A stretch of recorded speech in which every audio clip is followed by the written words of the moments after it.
Honor's Mountain Promise, Hearts of Montana, Book 5. Written by Misty M. Beller, narrated by Lenore A. Woodworth. He brought me up also out of an horrible pit, out of the miry clay, and set my feet upon a rock, and established my goings. Psalm chapter 40, verse 2, King James Version. Chapter 1. October 1869, Montana Territory. Aaron Long tightened his hands around the mule team's reins as the dog halted in the trail ahead of them, ears pricked toward something in the distance. The mangy mutt's body nearly quivered with tension. Aaron peered through the scattering of pines ahead, but no sign of movement flashed through the branches. A low growl slipped from the dog's throat, and Aaron lifted the rifle from the seat beside him to firing position. "Who's there, Barney?" Of course, the mutt didn't answer. Still, no motion ahead, no sounds. In fact, nothing. Not the twitter of a bird or even the rustle of wind. A shiver slid down Aaron's arms, and he shifted to climb down from his freight wagon's bench. He kept tight hold of the bar he'd fastened for support until both his legs landed on the ground and his right leg secured its balance. Then he eased some of his weight onto the gimpy left limb, finally releasing the bar once he stood straight. This leg might be the death of him yet. He'd survived the bullet that ripped away part of his thigh bone, then the surgery to add a metal plate to replace the missing fragments. Even endured the year of dark days as he recovered and learned to walk again. With God's help, he'd mostly come to peace about the accident. He'd been the one in the wrong after all. But the way this leg slowed him down still pressed on his frustrations, not to mention the constant ache on cold days like today.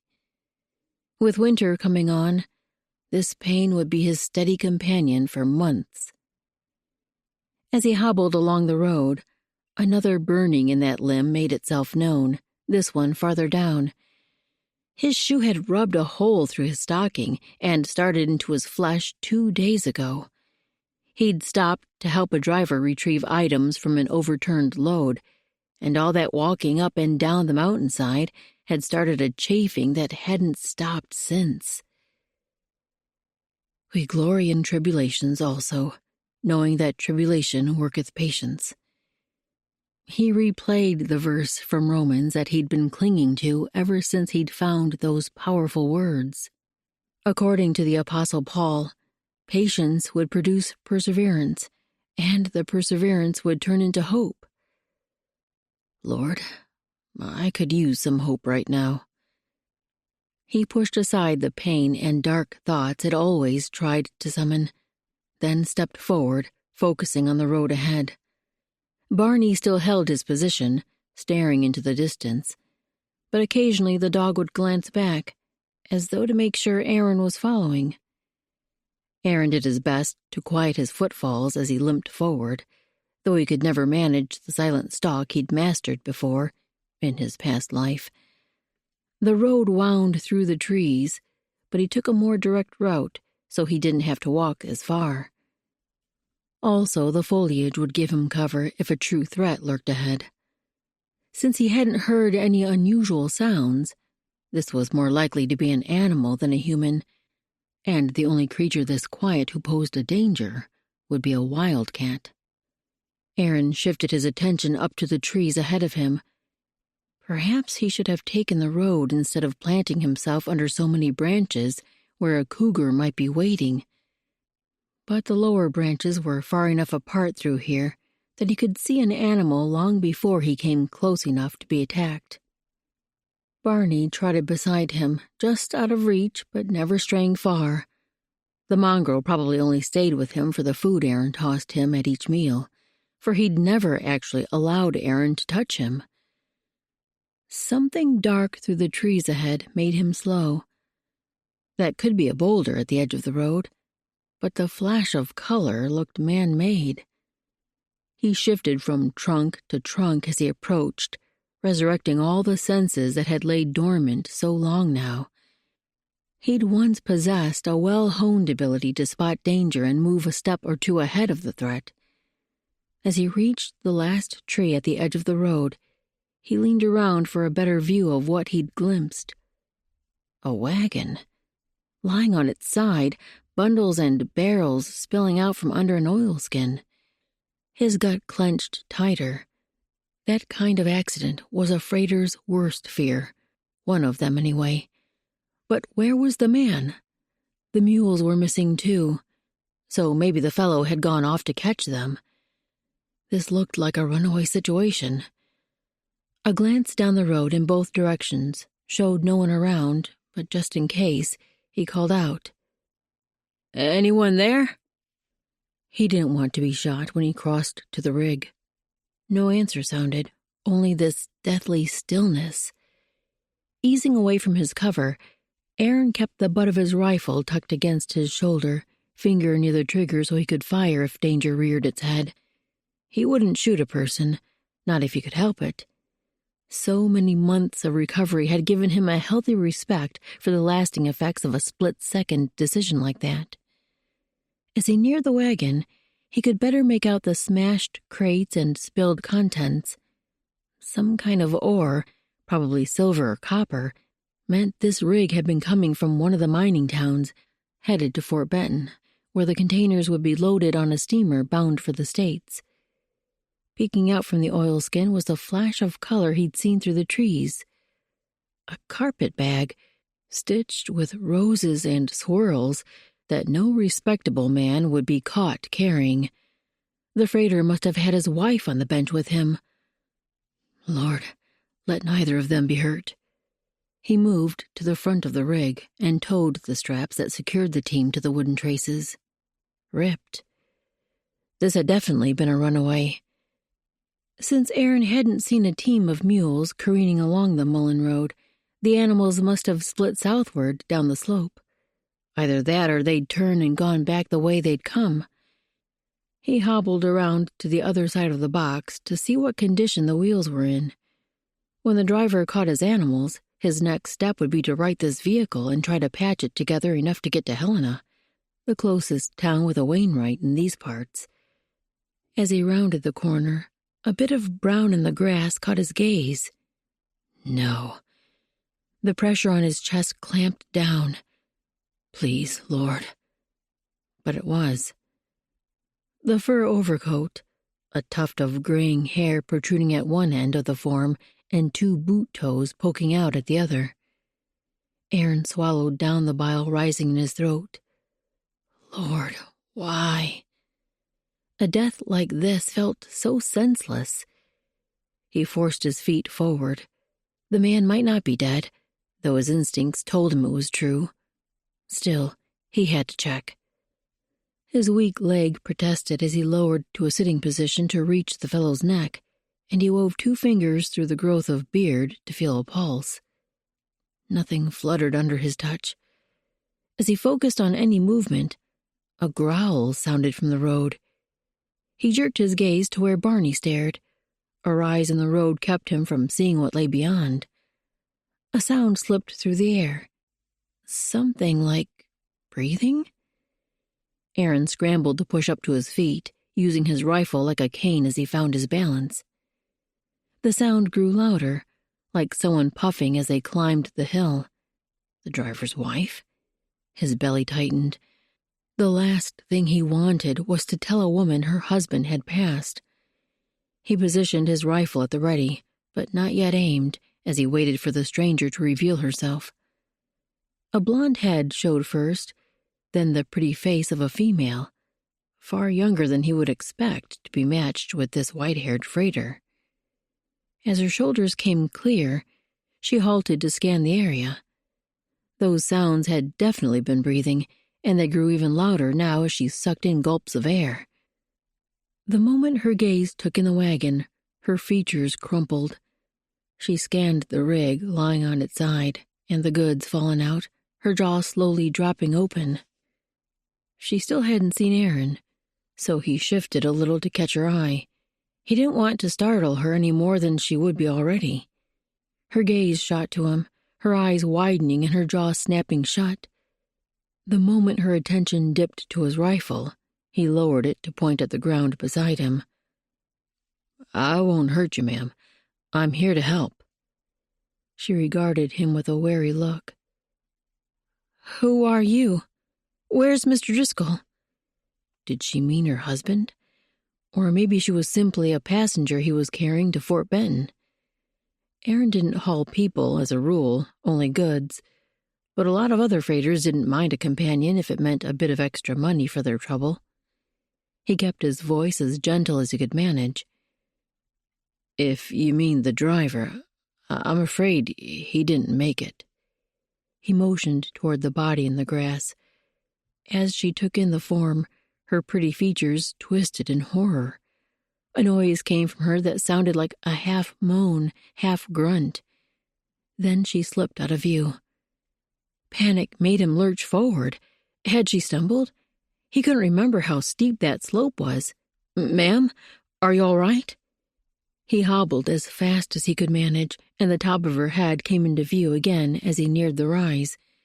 She hadn't fallen, but sat on the hillside. He slowed his approach. She might need smelling salts or water. He was the last person who should be comforting a distraught female, but he couldn't very well climb back up in his wagon and ride away.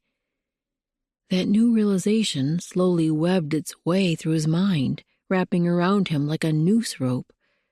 The driver was dead. The wagon damaged. The team run away. This woman had no way to reach help unless Aaron took her there. "Lord, what are you doing to me?" He squeezed his eyes shut for a heartbeat, but he couldn't stand here bemoaning the reality. Best get on with things. He forced himself to shuffle his weak leg forward, topping the rise and scrambling down the slope to where the woman sat. He removed his hat to address her, and she lifted red-rimmed eyes to him. Only then did he realize that the mass of skirts around her bulged in the front. The dress she wore, it was the same style Mrs. Ingrid wore when she was about to give birth to little William. His mouth went dry and his throat constricted. Not only a woman, but one in the family way. He'd need to be extra gentle with her. It'd be 10 days to Settler's Fort. Lord help him. If they could make it that long, he'd deliver her safely into the hands of Doc Micah. Please, let us make it.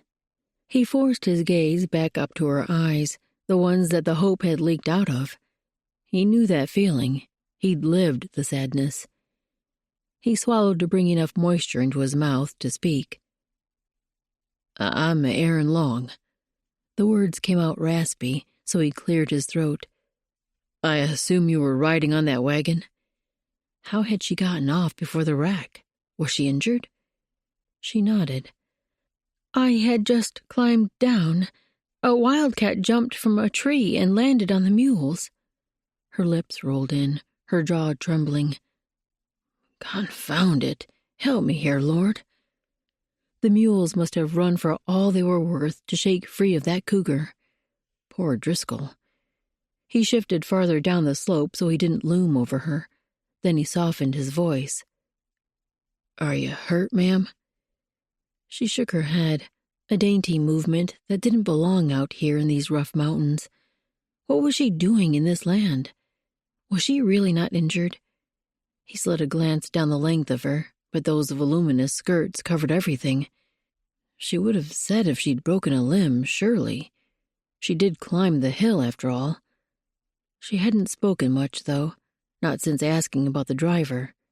Had shock altered her senses?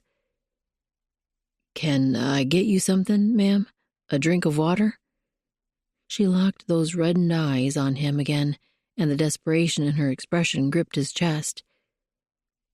"What am I going to do?" What indeed? He reached out a hand. "Come up the hill. I need to bring my rig over here. Then we'll sort through what's best to do next." She straightened, pulling her shoulders back and lifting her chin, maybe regaining control of herself. But instead of taking his hand, she waved it away and turned on her hands and knees.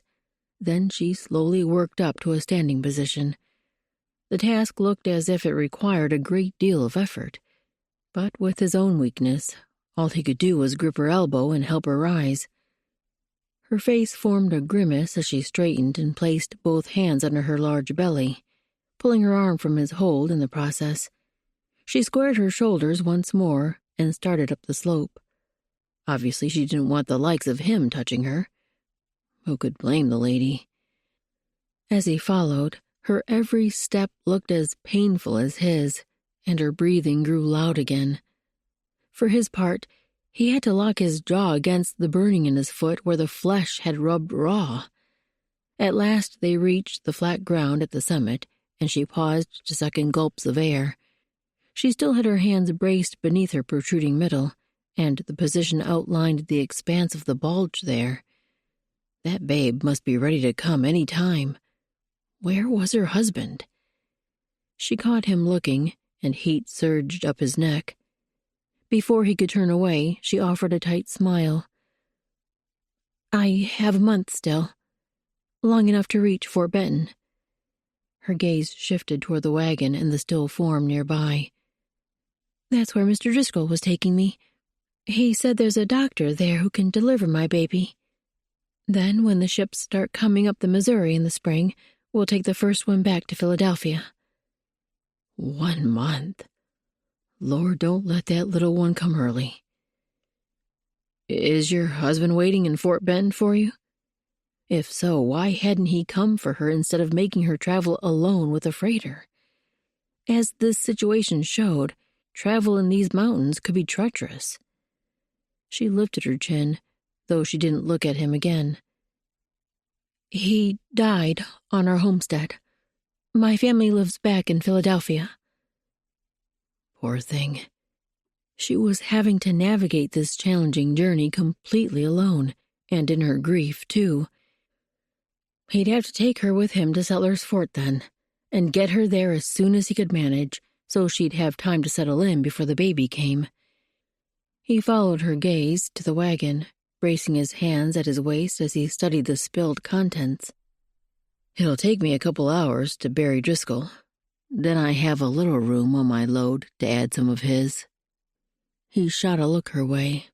Do you know which town he was hauling from so I can get the things back to their owners? Her brow lowered. It was a small town with several mines. I might be able to remember the name if I think on it. He nodded. He didn't cotton to the idea of taking part of the shipment without knowing whom to return it to. But if he left it here, others would scavenge with even less ability or desire to deliver the goods back to their owners. And he'd promised the Lord he'd do the right thing every chance he could. He motioned toward the front of the wagon. You can sit and rest while I get my team. I have water and a pot of beans I'm happy to share. She eyed the spot, then headed that direction. He followed her, doing his best to keep his limp from being noticeable. As she sank onto one of the traces that stuck out about seat level, she seemed to wilt. Such a pretty thing, but exhaustion fanned lines away from her eyes. He turned away, slapping his good leg to call Barney to his side. Not that the dog obeyed his commands very well. Aaron usually left him alone, but he didn't want the animal to stay and make this woman nervous. He should have asked her name. They would have plenty of time for those niceties later, though. 10 long days on the bench beside her. Not the way he'd envisioned this last trip before winter. He could endure it. God must have sent him to take her to safety at the time she needed it most. But was he the right man for the task? He could only pray that the babe didn't come before he reached Doc Micah. Chapter 2. Not only could Katie Barlow barely draw full breath, but she desperately needed a chamber pot in this mountain wilderness. Hiding behind a large rock would have to do. She eyed the retreating form of the man she'd found standing beside poor Mr. Driscoll. What an awful, horrendous event. Mr. Driscoll had reluctantly agreed to wait while she tended to business behind a rock down the slope, and she'd barely stepped from the wagon before the scream sounded. She could still hear the wildcat's cry as the beast leapt from a tree onto both mules' backs. The animals brayed and leapt into a run, doing their best to shed the unwanted creature before it mangled their flesh. The hill hadn't slowed them down in the least, nor had Mr. Driscoll's shouts and urgent pulling on the reins. And now, she allowed herself a glance over the wrecked wagon, and her gaze snagged on the white hair of that kind old man. A burn crept up to her nose and eyes, and she pulled her attention away. Was it her fault? If she hadn't asked to stop, would the wildcat have struck a moving wagon? Though guilt burned within her, the personal matters she'd not yet tended to demanded attention, again. Did all women go through this? At least the overturned wagon offered a sizable shield to protect her from view. By the time the jingle of harness sounded in the distance, she'd stepped back around the conveyance and eyed the corner where goods spilled out. There was her carpet-bag peeking from under the oilskin. That satchel she hated. She could still remember the day Neil brought home the awful bag. His eyes brimmed with gusto for what he said had always been a secret dream. He'd gone and placed his business in the hands of its board of directors, announcing they would move to the Montana Territory. Some man he'd shared a luncheon with had planted the wretched spark, not realizing how the raging fire would consume the staid man her parents once insisted she marry. She'd tried to warn Neil that moving to this wilderness was preposterous. A harebrained notion from too many greens and vinegar. He had no notion of the hard life out here, but he'd given her that look and squared his shoulders. When he did that, she'd known there was no chance to convince him. Saying more would only set his decision firmer. So she'd packed her clothing in a single trunk and loaded only the things that mattered most to her in that rose-embroidered bag. Neil and the servants had overseen the packing of household goods, since she'd had no idea what to take to a homestead in a valley so far away it wasn't even in the United States. Neil promised this new life wouldn't be a toil for her, that she'd enjoy the adventure. The young couple he'd hired would handle the hard parts of keeping house in the wilderness. Lucy for the house and Samson outdoors.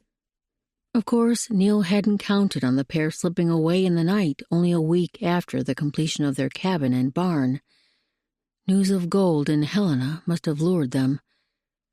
Still, Katie had vowed to be a dutiful wife, so she learned to cook the animals Neil hunted and brought her freshly skinned. Not in her wildest imaginings had she thought her life would dissolve to such a disaster. But she'd managed. She'd held her tongue and pressed back her tears. And then the baby. And the tears refused to be restrained. How could she bring a new life into this loneliness? How could she love her child well while feeling so miserable? It wasn't until she found Neil by the chopping block, his eyes lifeless and an axe still partially buried in his leg, too much blood spilling out, running in rivulets over the frozen ground around him, that she'd finally found the hope of leaving this place. Even now that image wrapped icy fingers around her throat. This land was too much. She'd known it from that day when Neil laid the carpet-bag at her feet, and now death had convinced her husband, too. This was her opportunity to leave, to return to a civilization where at least she knew the dangers. She could prepare herself for the hurtful remarks of women bent only on raising their own status among the fashionable set. For that matter, she could choose to stay home if she so desired, now that no insistent mother or success-minded husband squared his shoulders and commanded she play her role. Now, at last, she could make her own choices. All she had to do was get to Fort Benton and find the doctor Mr. Driscoll had promised resided there. Dear Mr. Driscoll. She swallowed the fresh sting as her gaze slipped over to him. His kind face had made her believe God finally sent a nod her way. And now this. Perhaps she'd been cursed to die in this land, too. The stranger limped up beside her and stopped a few steps away. What had he said his name was? Aaron Tall? No, Long. Aaron Long propped his hands at his waist and spoke in a grim voice. I'll get started on a grave. Pull out anything that's yours from his wagon, and keep thinking about where Driscoll picked up this load from. I'd like to take on as much as we can carry and get it back to the owners once I drop you at Settler's Fort. She jerked her head to better look at him. Settler's Fort? Where is that? I need to get to Fort Benton. And not a day to waste. The little one in her belly agreed with a flurry of activity that shot pain down Katie's leg. She fought to keep from showing the sharpness of it, yet she couldn't help but reach a hand to brace the spot where the babe had wiggled. The man's gaze dropped to her middle, then jerked back up to her face. That's where I've just come from, and it's a full 2 weeks' drive. His eyes lifted to the sky above them. The weather's going to turn bad soon, and I have to get this load to Settler's Fort. Then his voice gentled as his gaze flicked to her belly again. Mrs. He paused, waiting for her to fill the next part. Barlow. He nodded. Mrs. Barlow, there's a good doctor there. He knows what he's doing. He patted the leg he'd been limping on. He put this bone back together 2 years ago. Most would have cut it off. The inside was splintered so bad. But he didn't give up on me. He nodded toward her belly. I'm sure he and Mrs. Ingrid both would be a great help. They have their own little one, 1.5 years old now. Her mind strained against the barrage of words, and she shook her head as he finished. I have to get to Fort Benton. Is Settler's Fort on the way? And would she believe him if he said yes? She couldn't backtrack. If she didn't make it to Fort Benton, how would she ever get back to Philadelphia in the spring? She wouldn't be able to travel through this wilderness with a baby, not even if she could find a wagon to take her. Just look at what had happened to Mr. Driscoll. Only sheer luck had kept her from being on the seat with him when the wildcat struck. She could have ended up sprawled on the ground like that gentle man. And her babe would have died with her. The thought sent shivers through her core. She had to protect her child. Perhaps they'd be better off, though. She pushed aside the longing that tried to needle through. Sure, death would put an end to these endless challenges she faced at every turn, but she had control of her own destiny now, and she would make the life she wanted. And to get there, she had to reach Fort Benton. The man shook his head. Settler's Fort is the opposite direction, about 10 days' drive.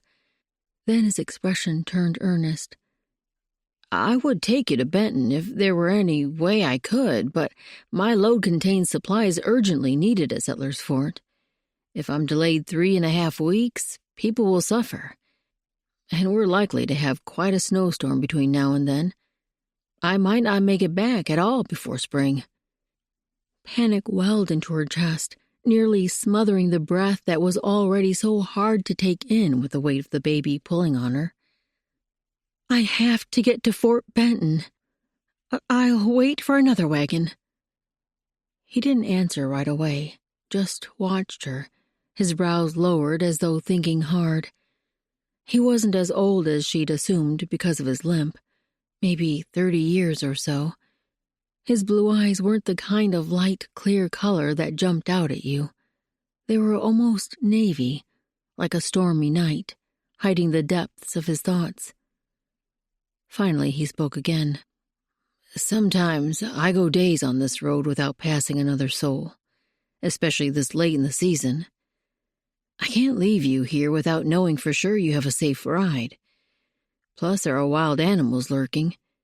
That wildcat won't be hunting for a while since it had such a big meal, but there might be others. His gaze flicked to her belly again. She didn't blame him. The babe was so big it felt she carried a trunk in her midsection. He shook his head, at first as though to clear his thoughts, but then the act became more deliberate. Come to Settler's Fort now. I'll get you a place at the doctor's, then as soon as the snow thins enough to travel in the spring, I'll take you to Fort Benton. His expression eased like he was trying for something lighthearted. You might even get there before the first steamboat.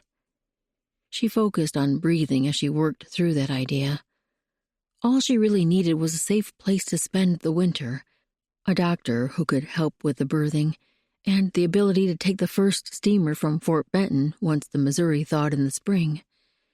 If Aaron Long's words were correct, she might still have all that if she rode with him to Settler's Fort. But could he be trusted to speak the truth? Men's promises had not held true in the past. She ran her gaze over the nuances of his face, pleasing features for sure. They didn't stand out as strikingly handsome, but as she took in each angle, the strength of his jaw and the clear symmetry of each line, the effect was enough to draw a person in. But that wasn't what she searched for. The earnestness in his eyes did its best to soften her resolve.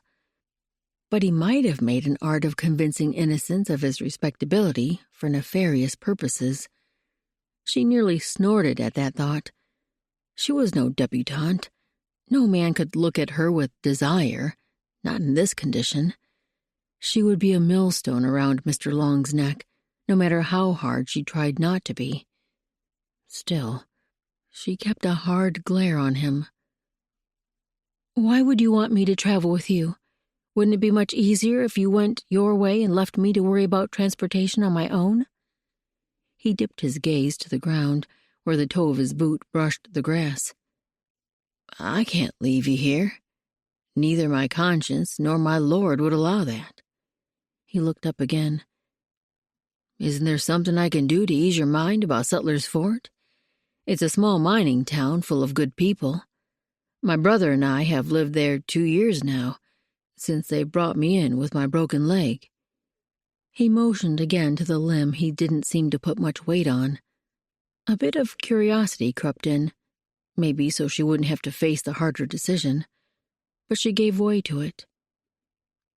How are you injured? You said the bone broke into pieces? The lightness left his face, and his mouth formed a grim line. Gunshot? He paused a moment. I wasn't always a law-abiding citizen. I guess it's fair you know that before climbing on the bench beside me. My brother and I rode with a gang for about 11 years, stealing from people and businesses all through the Montana Territory. We were caught 2 years ago, and in that last shootout, a bullet went through my thigh bone. It was a miracle I didn't die like 2 of the other fellows. My brother and I survived, though. Nate had been wanting us to leave the group for years, and he set to work making restitution for our crimes as best he could. I was laid up in a doctor's clinic for over a 12-month, but in truth, that turned out to be a good thing. The Lord needed that time to pull me out of the darkness I'd let myself sink into. 6 months ago, I bought my wagon and team, and I've been freighting ever since. He moved his hands back to his waist. I'm determined to be the better man God's making me into, and you have my word I'll do everything I can to get you to Settler's Fort safe and sound. You'll have nothing to worry about from me. The more he spoke and revealed about himself, the more he shifted into a different person before her eyes. But it was one phrase that grabbed onto her throat and squeezed. Needed that time to pull me out of the darkness. That was exactly the way she'd felt since Neil brought her to that barren valley where there wasn't even a roof to sleep under. The darkness had been smothering. But now she'd finally clawed out, and maybe he'd done the same. They were kindred spirits, in a way. He still watched her, waiting for her answer. He wasn't pushing, not insisting she go where he told her to. He'd simply given her all the details and was letting her decide. Had anyone ever done that for her? Before she could allow herself to second-guess the decision, she nodded. "You bury him, and I'll pull what I need from the wagon." She should offer to help with Mr. Driscoll, but laying Neil's bloodied body to rest still plagued her dreams. She couldn't bury another, not if there was someone else to do it. Aaron Long had come just in time. Chapter 3. Aaron couldn't summon the energy to rehitch the mules, climb back on the bench, and ride another hour or two, then have to set up camp. In truth, it wasn't as much the energy he lacked as the fortitude to press forward amidst the throbbing in his foot. Burying Driscoll had been hard on both body and heart. He'd not had a decent shovel to dig with, so he brought rocks to cover the man, and so much walking had rubbed the raw spots on his foot until the entire limb felt like he held it in the midst of a blazing fire. Mrs. Barlow had tried to help carry stones after a while, but he'd waved her off. He'd crawl with a rock strapped to his back before he'd allow a woman so near childbirth to hoist something that heavy. Thankfully, the physical toil helped distract him from the melancholy of the task. Did Driscoll have family who would mourn him? How could Aaron let them know? There'd been no papers on his person to mention kin, so Aaron would need to search the wagon. Perhaps Mrs. Barlow would know. Besides that, the man had died in the exact line of work Aaron performed. It could as easily have been him covered over with rocks one by one. Would he have wanted that? There was a time less than a year ago he would have welcomed leaving behind his miserable life. But God had changed him, had pulled him out of that miry pit, given him purpose. Yet escaping this painful body meant meeting the Lord face to face. How could he not wish for that welcome event? And so, with body and mind and heart exhausted, he motioned to a flat spot near the wagon still tipped on its side. "Let's camp here tonight. We'll start out first thing in the morning."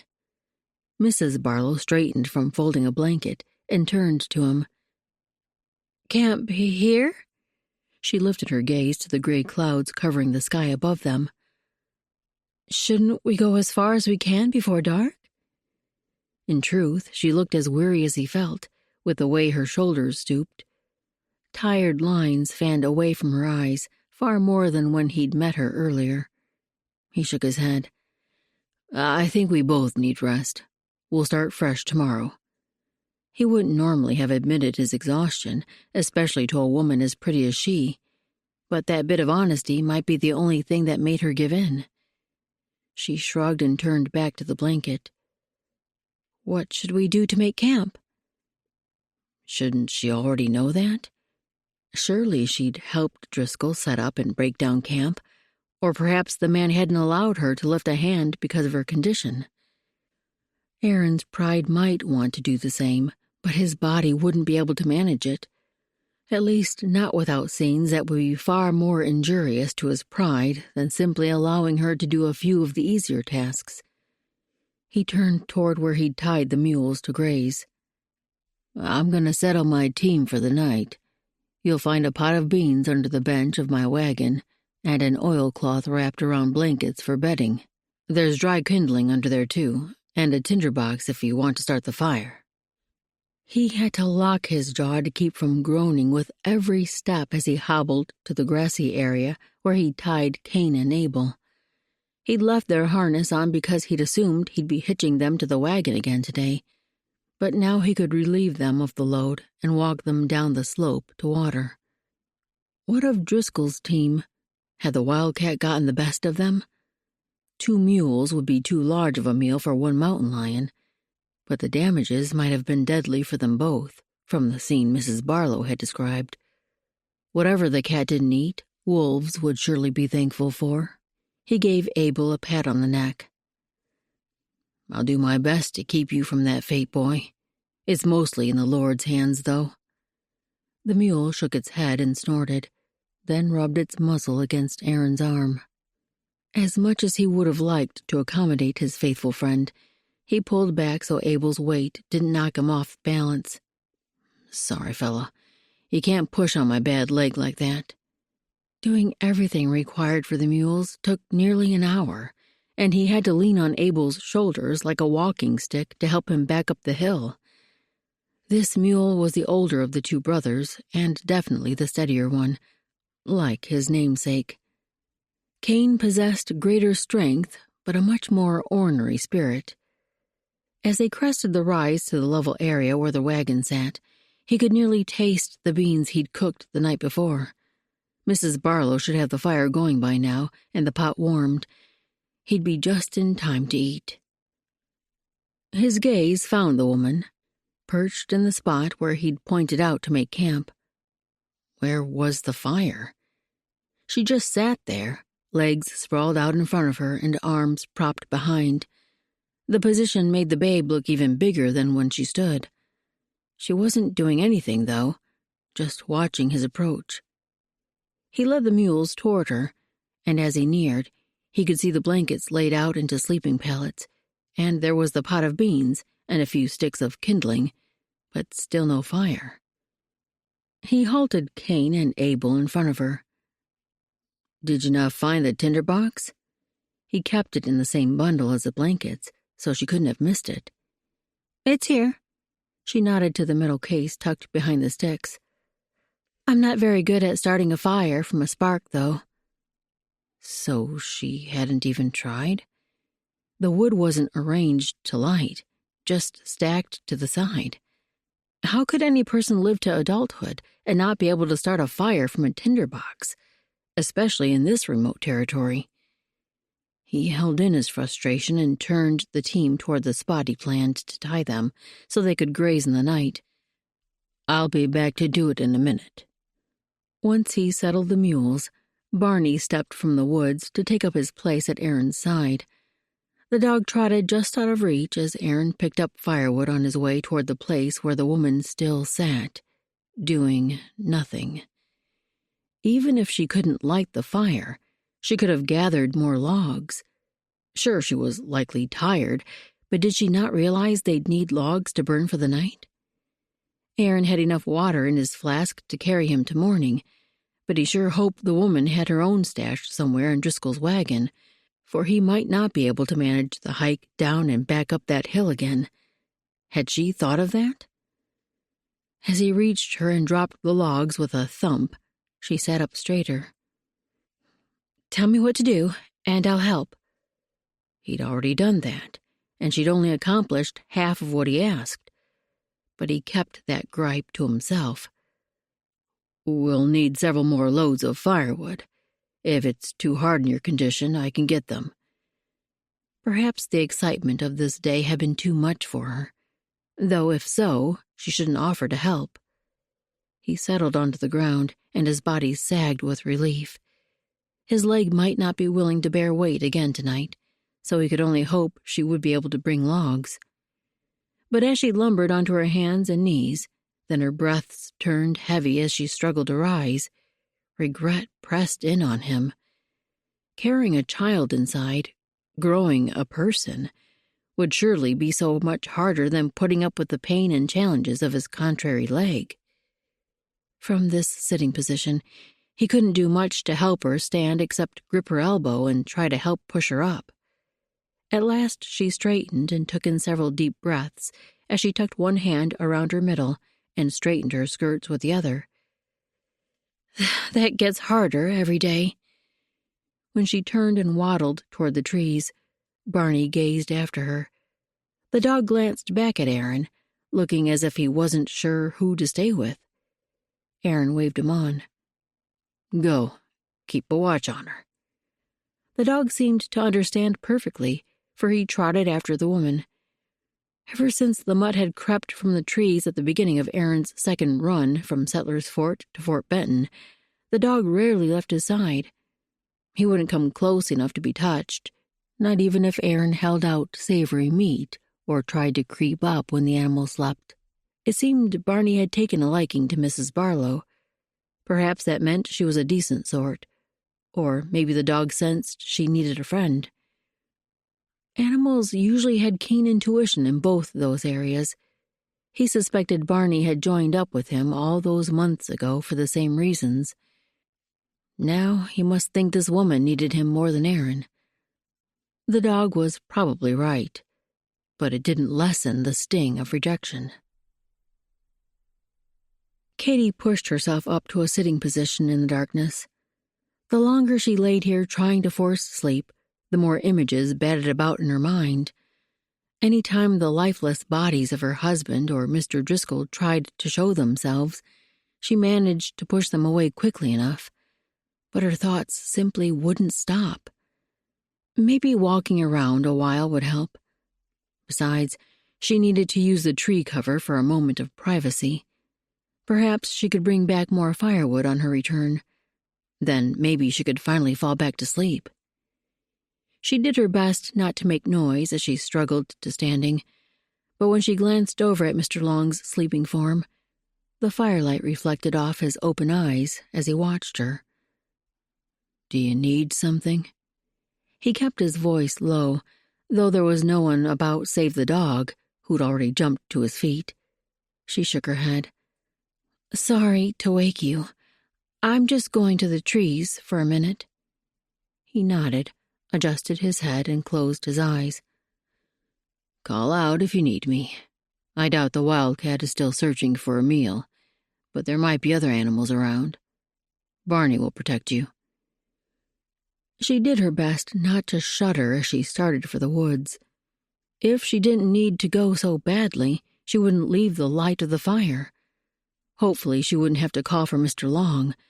She'd been enough trial for him tonight. His eyes had revealed that truth when he came back from watering the mules. He'd expected a meal warmed and ready for him, just like Neil had every night when he came in from work. And just like she'd done with Neil so many times, she'd disappointed Mr. Long. Why couldn't she manage something as simple as starting a fire with flint and steel? It seemed every other person in this land could do so. She'd tried to learn. So many times she'd tried. Back in Philadelphia, the servants kept the fires burning, so she'd been able to easily light a candle or lantern from the hearth. Lucy had seen to fires in the cabin at first. It wasn't until those two ran off that she'd been faced with this apparent deficit of skill. Neil had tried to teach her, but they both finally gave in to the fact that she was inept. From that day on, she'd done her best to never allow the coals in their hearth to die. For the 2 days she'd ridden with Mr. Driscoll, he'd handled the fire-making, so she'd never had to reveal her inability. But she'd not been able to hide it from Mr. Long. She would surely disappoint him in other ways during their time together. She likely had already this evening, if not before. Waking him when she rose must have been frustrating. Neil had hated to be pulled from sleep in the night. She only had 10 days with this man, though. Then he'd be shut of her. She had sufficient funds to pay for lodging in Settler's Fort for the winter. Mr. Long wouldn't have to see her again. After attending to matters, she searched for logs she could manage. The dog stayed close as she moved about, yet never near enough for her to pet him. "Are you hungry, fella?" Maybe a bit of food, when they were back at camp, would encourage him. She still had smoked meat from Mr. Driscoll's pack. She crept back to the fire as quietly as she could manage, but even though she laid each log gently on the stack, they shifted and clattered as they settled. She had to work to catch her breath as she straightened. This baby pulled so heavily on her shoulders, her lungs barely had room to draw a deep breath.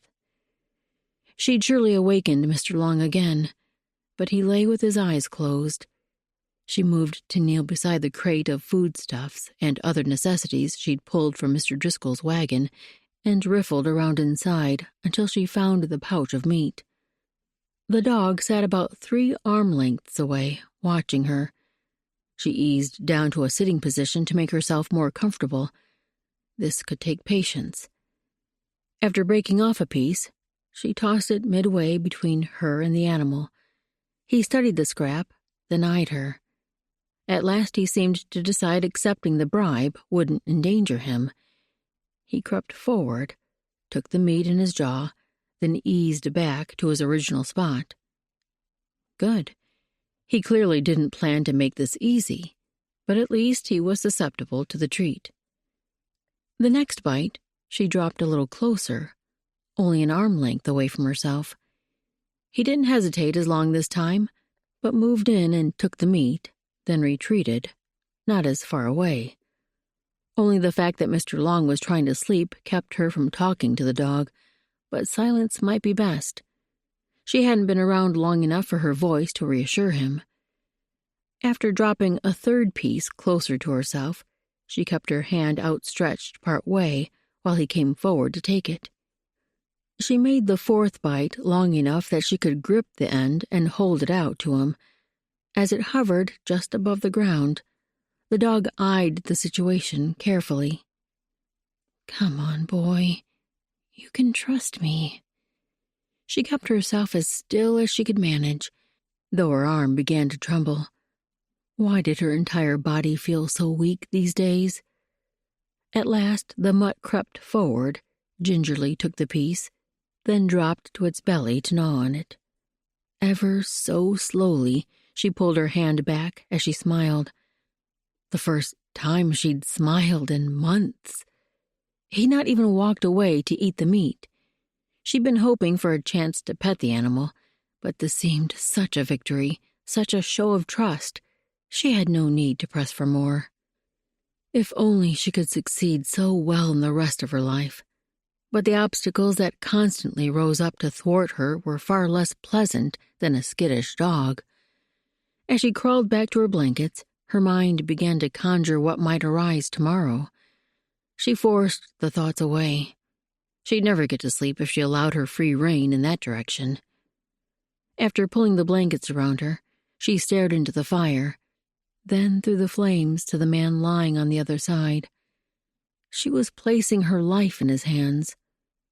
So far he'd not given her cause for concern, but they'd only spent a few hours together. What might happen over the course of 10 days? Whatever came, she would have to face it. She was alone in this journey, able to make up her own mind as she'd always wanted to, if only the freedom didn't come with so much risk of failure. Chapter 4. Aaron eyed the woman on the bench beside him.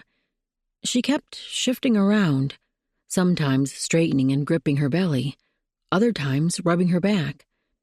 She'd done those things yesterday after he'd found her at the wrecked wagon, but not as often as today. Had he pushed her too hard? In truth, he'd been delaying stopping for the night because his foot ached so much. He wasn't altogether sure he could walk on it.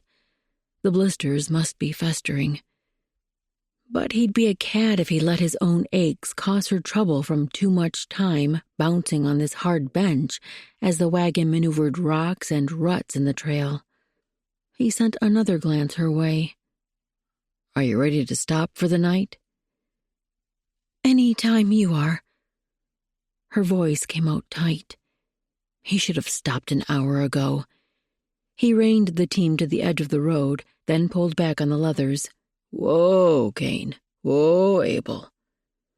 The mules obliged, Abel dropping his head as he breathed out a long sigh. Kane bobbed his nose, chewing at the bit.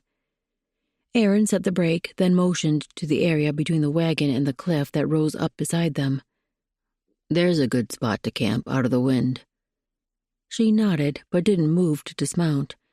He should hurry down and around the wagon to help her. But the thought of hurrying anywhere made him want to say a word he'd not spoken in many months. "Help me, Lord." He reached for the wooden bar to give him extra support as he dismounted. "Stay put. I'll come help you." I can do it. His offer seemed to be the push she needed to disembark on her side, and she managed the feat quicker than he. But as he was still gripping the bar for balance, he could see the way she clutched her belly and slowly straightened. They were a pair, the two of them.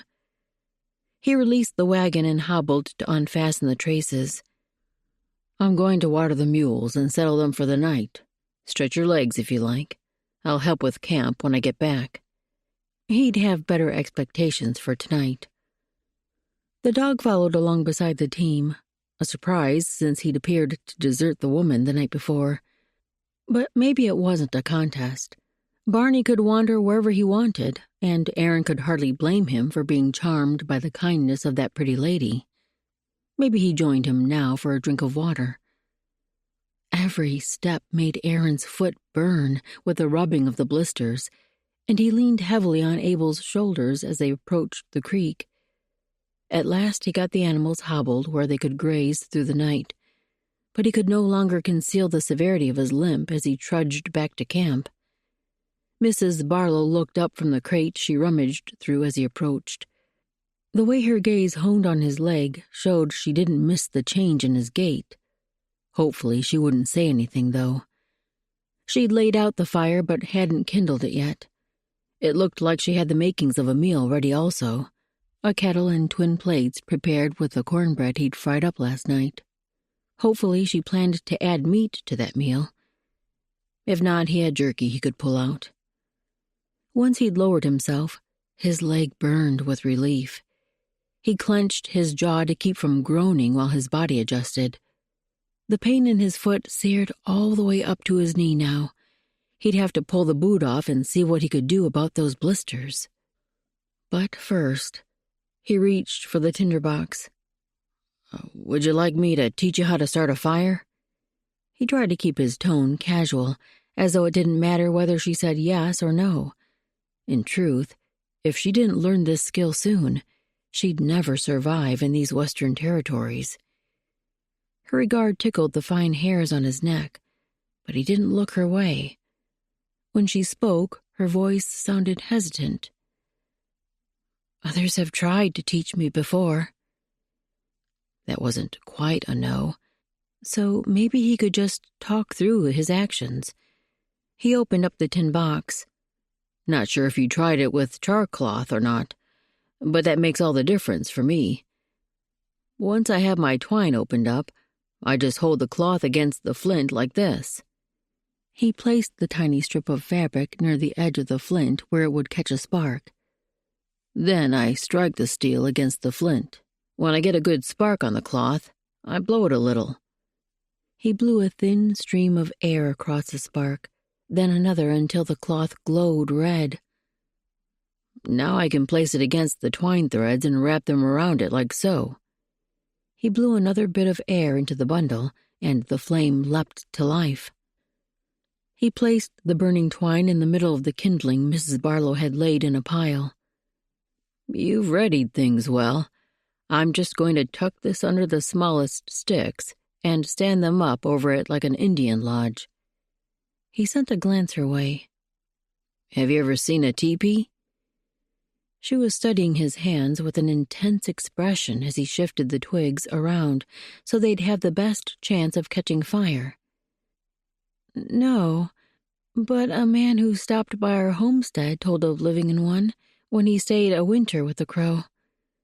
She spoke the words distractedly, her gaze never straying from his task. The flame was already licking up the dry twigs, so he moved larger pieces to form a layer around the smaller ones. I try to always have the driest wood when I'm starting a fire. Later on, we can use fresher logs, but we need wood that will catch easily right now. She nodded. With the way she hung on every movement, surely she would be able to do this herself. Tomorrow night, I'll let you strike the flint. When he glanced her way again, she'd finally moved her gaze from his hands up to his eyes. She looked a bit like a wary horse, not sure if she could trust him not to hurt her. He'd probably pushed far enough for this evening. He nodded toward the kettle. We won't have good coals for a while, But you can bring that in next to the flame if you want to start the water heating." She did as he said. "I've some salted ham to go with our meal, and I have some tea left in my box. A quarter hour should see it ready." Tea. He'd not tasted any since he last sat at Mrs. Ingrid's table.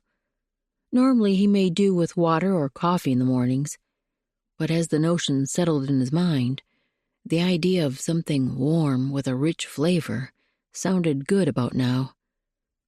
A quarter hour would give him enough time to walk back to the creek and remove his boot to look at the blisters. They could probably use a washing. "That sounds like a hearty meal. In the meantime, I'll refill our water pouches." Rising to his feet in front of anyone could sometimes lay his pride low, the way he had to struggle for balance with his weak limb. But in front of this woman, what he wouldn't do to be able to push up to standing like any normal man. Once more he had to grit his teeth to keep from grunting as his shoe leather rubbed the raw places in his flesh. As before, Mrs. Barlow watched his face far too carefully. He turned away and started toward the water, barely remembering to grab the pouches before he limped away. At the creek, his body crumpled to the ground, now that he didn't have a beautiful lady scrutinizing his movements. He filled the pouches first, since he'd likely muddy the water with his foot. Once he'd loosened the laces on his boot, he had to work to get the shoe off. It felt like the leather had shrunk. Through the 3 holes in his stockings, angry flesh glared up at him. As he tried to remove the woolen material, the fabric stuck to his feet where the blood had dried, or perhaps that was liquid from the putrid festering. He peeled the layers off, finally freeing his foot from the confines of the wool. The bare limb looked worse than he'd expected. The whole foot had swollen, and large patches of red skin surrounded the oozing blisters. He lowered the foot into the water, his entire body clenching against the mixture of frigid water and searing pain. Finally, his body eased enough that he could draw breath, and the longer he kept the limb in the creek, the more numb the skin became. If only he could sit here all night. If he attempted it, he may lose the toes to frostbite, for the weather had already begun to dip close to freezing. He tried to gauge 10 minutes, then pulled the foot out of the water. He could no longer feel any burning in the flesh, but the swelling hadn't gone down, and what little of the skin that wasn't red before now glared brightly from the cold. The stocking had become a pitiful object, riddled with holes and stiff with dried blood and pus.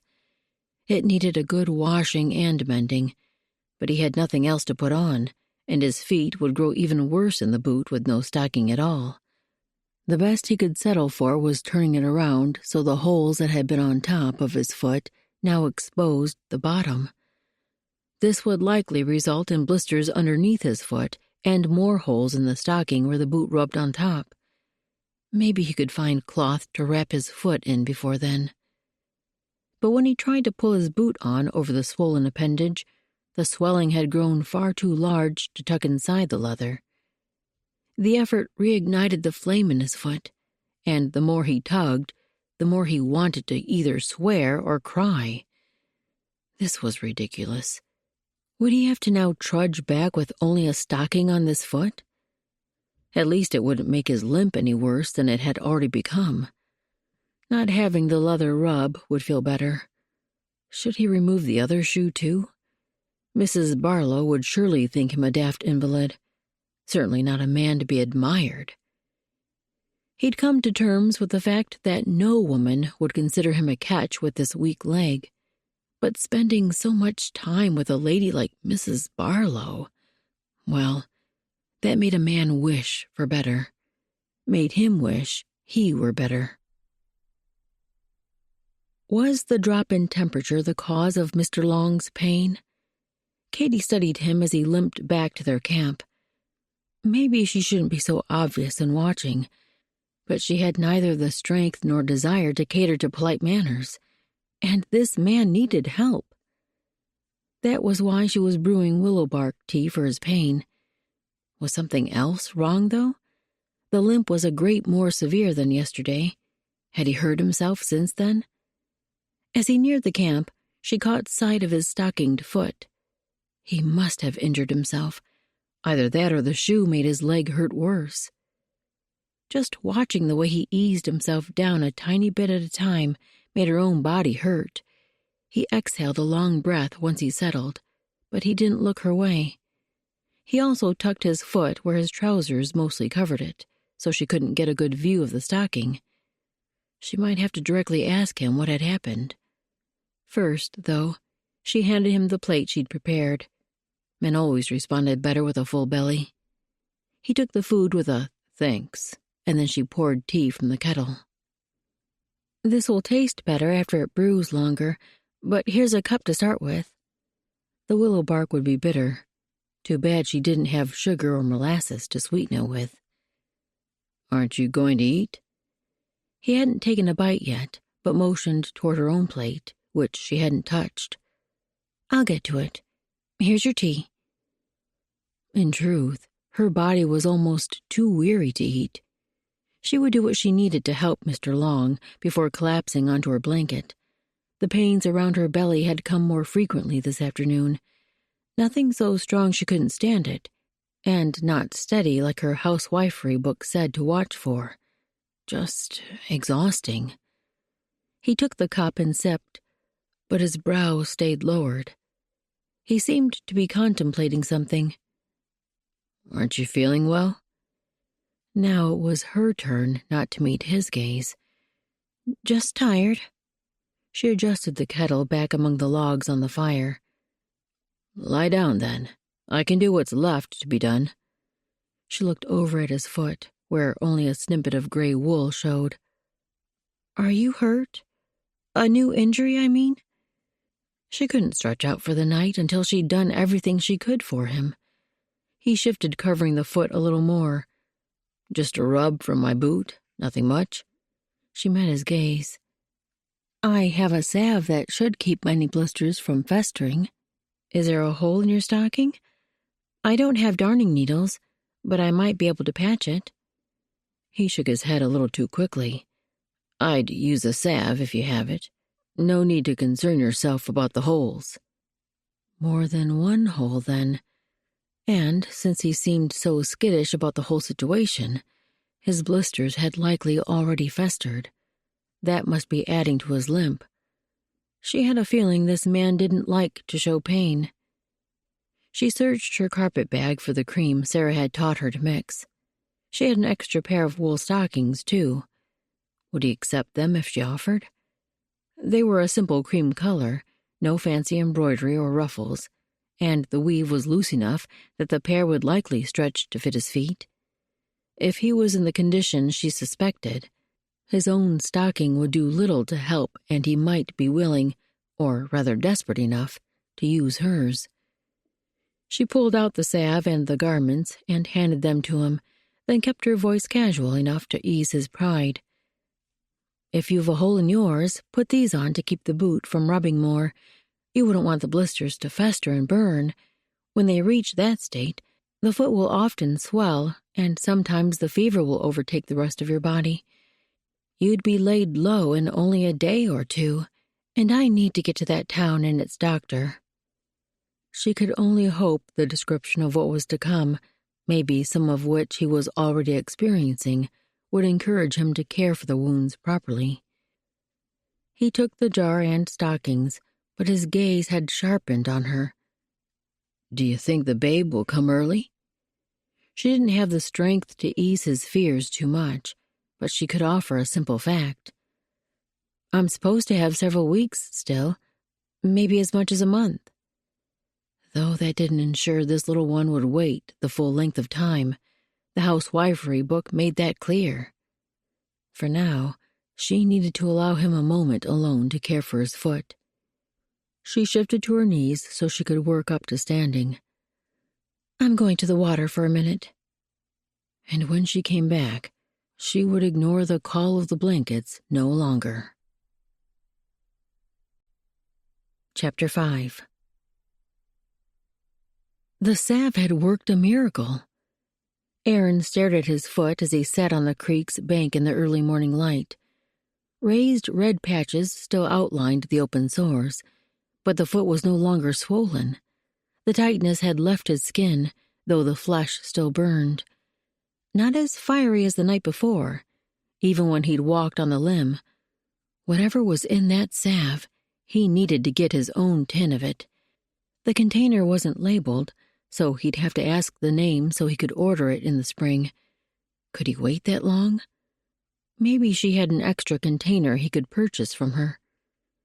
After applying a fresh dose and pulling on the stocking she'd given him, he eased his foot into the boot. The fit was tight, but at least he could manage it now. After working himself to his feet, he scooped up the full kettle and his own clean but hole-ridden stocking and started back toward camp. Barney trotted nearby, out of reach as usual. When he reached their fire, tucked back behind the wagon, Mrs. Barlow sat upright on her pallet, blankets pulled around her. Her hair was mussed, and her eyes squinted as though she'd just awakened, or maybe hadn't yet fully reached that state. Her face looked a little puffy, too. Was that normal for her when awakening, or perhaps it had to do with her condition? She studied him as he approached. "Is your foot improved?" "It is." He reached for 2 more logs to add to the fire. "That salve you gave seems to be working better than I'd expected. Can you tell me where you ordered it? And mayhap I could buy this tin from you?" "You can have it. I make the cream from several different barks and roots that are known for their healing properties." She sucked in a breath between gritted teeth and straightened, her hand moving to her back. His own belly clenched. Is something wrong? Surely this wasn't her time.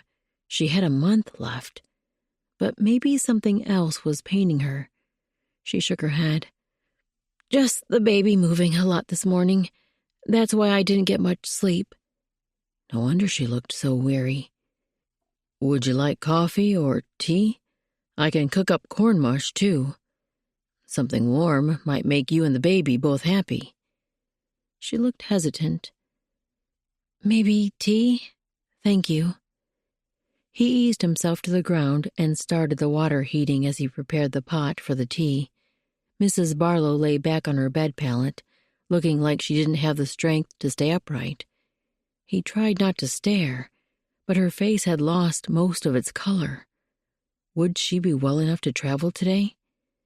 Sitting up on the bench for so many long hours at a time was hard on anyone, but it was too much to ask a woman so near her term, especially as weary as she looked now. He could move the load around a little, maybe strap a few crates beside him on the bench, and make a little bed for her in the back. That way she could rest or sit up as she wanted. When the mush and tea were ready, she still lay in her blankets. He brought a cup and bowl over to her, and she pushed her covers aside. "I'm sorry. I should have prepared the food. You don't have to serve me." As she sat up, her face pinched in tight lines. "It's the least I could do after how you helped me last night. I didn't realize you made the salve. Do you have training as an apothecary?" Her face brightened a tiny bit. "No, but when I was a girl, our housekeeper knew a great deal about herbal remedies.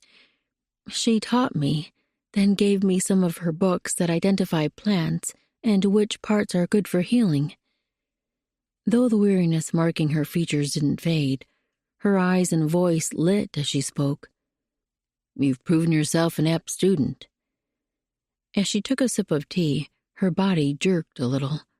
Her hand moved to her belly, and her lips pressed together. His own gut tightened. "Is the baby moving again?" She gave a single nod, then she breathed out a slow exhale. "I suppose she's ready to come out." Panic surged up his throat. "Not for a month yet, right?" She gave a tight smile. "I hope so." She hoped so? He had to get her to Settler's Fort. What can I do to help? I'll make a bed in the back of the wagon. You'll be more comfortable there." Her smile held relief. "Thank you." He moved back to the pot and kettle. "I'll scarf down some food, then go hitch the team. We can head out as soon as you're ready." She couldn't go on much longer. Katie gripped the crate handle she'd been clutching all day, curling into herself as the burning pain wrapped around her belly. She would have to ask Mr. Long to stop. The pains were taking her breath and all her concentration to endure, and each bump and jolt of the wagon felt like a red-hot knife searing her flesh. She had no notion of where they were, only that 4 days had passed since she left the homestead, and they'd been climbing upward ever since they stopped to let the horses rest at noon. As that pain ebbed, she uncurled herself and lifted her head to call up to the bench. "Mr. Long?" Her voice came out weak and shaky. "Yes, ma'am?" He twisted to look at her. "What's wrong?" She hated to show her weakness, but she had to. "Do you plan to make camp soon?" He must think her a weakling, getting to lie here all day and still asking to stop early. These pains were real, though. Her time had come. She would have to tell him that at some point, but that could wait a little longer. "I see an overhang up ahead, and I think that's a water flow near it. About 5 more minutes, all right?" Her body sagged with relief. "That's good." As he called encouragement to the mules, another pain gripped her middle, enfolding her with the burning pressure that made it hard to breathe. She struggled to take in slow, steady breaths, as the housewifery book had said. As soon as they made camp, she would pull it out, though she'd memorized the entire section about what to expect during childbirth. Could she manage everything alone? The fear she'd been forcing aside all day pressed in. How could she possibly give birth to a babe without help? She would have to ask Aaron for things she couldn't do herself. Would he be squeamish? Maybe he'd refuse altogether. God, if you've ever cared about me, please help me now. That pain released, and thankfully another one hadn't yet begun by the time Mr. Long reined in the mules. She had to get out of the wagon before another round came on. If it caught her in the middle of climbing out, things would be so much worse.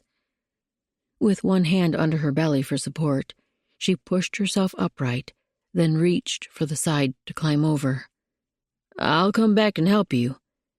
Mr. Long's voice nudged into her awareness, but she didn't let it slow her. She had to get out of this wagon, and she couldn't wait on him. He reached her as she lifted her second leg over the side, and his grip on her arm did help steady her. "Easy now." The gentle murmur of his voice settled her insides even more. Did he suspect she'd reached her time? Another pain wrapped around her, wiping away that thought and all others. She gripped the wagon and focused on pulling in a deep breath, then blowing it out in a slow stream. Another breath in, then out. Mr. Long's grip left her arm, and his voice murmured in the background, but nothing penetrated her focus on breathing. She wanted to claw away from this pain, but she couldn't draw enough air to do anything but tremble. At last the agony subsided. She kept gripping the wagon, gathering strength to stand upright. Her thighs still shook, barely able to hold her even with help. Again, the soothing timbre of Mr. Long's voice sounded at her side. "I laid out your blankets if you think you can move to them." The thought of a soft place to collapse infused a bit of strength, especially a bed that didn't bounce and jolt with every breath. She eased upright and removed one hand from the wagon to make sure her legs could support her. She didn't wilt, so she turned toward the blankets he'd laid out. She didn't have the courage to meet his gaze, but he took her arm. The extra balance helped. His other hand rested on her back. The touch felt a little like the offering of support. Maybe he would be willing to help when she needed him in the coming ordeal, or maybe he would prove squeamish. Either way, they would find out soon. Chapter 6. God, you have to fix this. I have no idea what to do. Aaron turned away from the woman he'd just helped to her blankets and scrubbed his hands through his hair as he stared at the wagon. What should he do first? Unhitch the team and get them settled so he could focus on Mrs. Barlow? She might need her belongings first, and food, and water. He had a feeling this was her time, though there was still a chance she was simply ill. She'd not answered his questions about what bothered her. He pulled everything he could think of she might need from the wagon and laid it near enough she could reach the bags and crates. Then he bent down near her head. "What can I do to help you?" She lay still with her eyes closed, curled on her side. She didn't open them as she spoke. "Nothing right now." "I need to unhitch the mules. Would you rather I stay close for a while?" Her eyes, when she opened them, held a glassy look. "I can handle it myself for a while, but when the baby comes, I'll need your help." It must be her time. He swallowed, then took in a long, deep breath and eased it out. "I'll do whatever you ask. Let me get Cain and Abel settled, then I'll be with you as long as you need me." As he unfastened the straps connecting the team to the wagon, his mind swirled around what he might have to do. In truth, he had no notion what he might be needed for. He'd never been around for a birthing, had barely even known a woman's company growing up, not after his parents died when he and Nate were 8. After those awful weeks, the two of them survived on their own. They'd lived a year with Aunt Bertie and Uncle Ronald, but then they'd been passed to Paul and spent the next 4 years helping to build up his farm. Those were the years he remembered most, and there hadn't been a female in sight.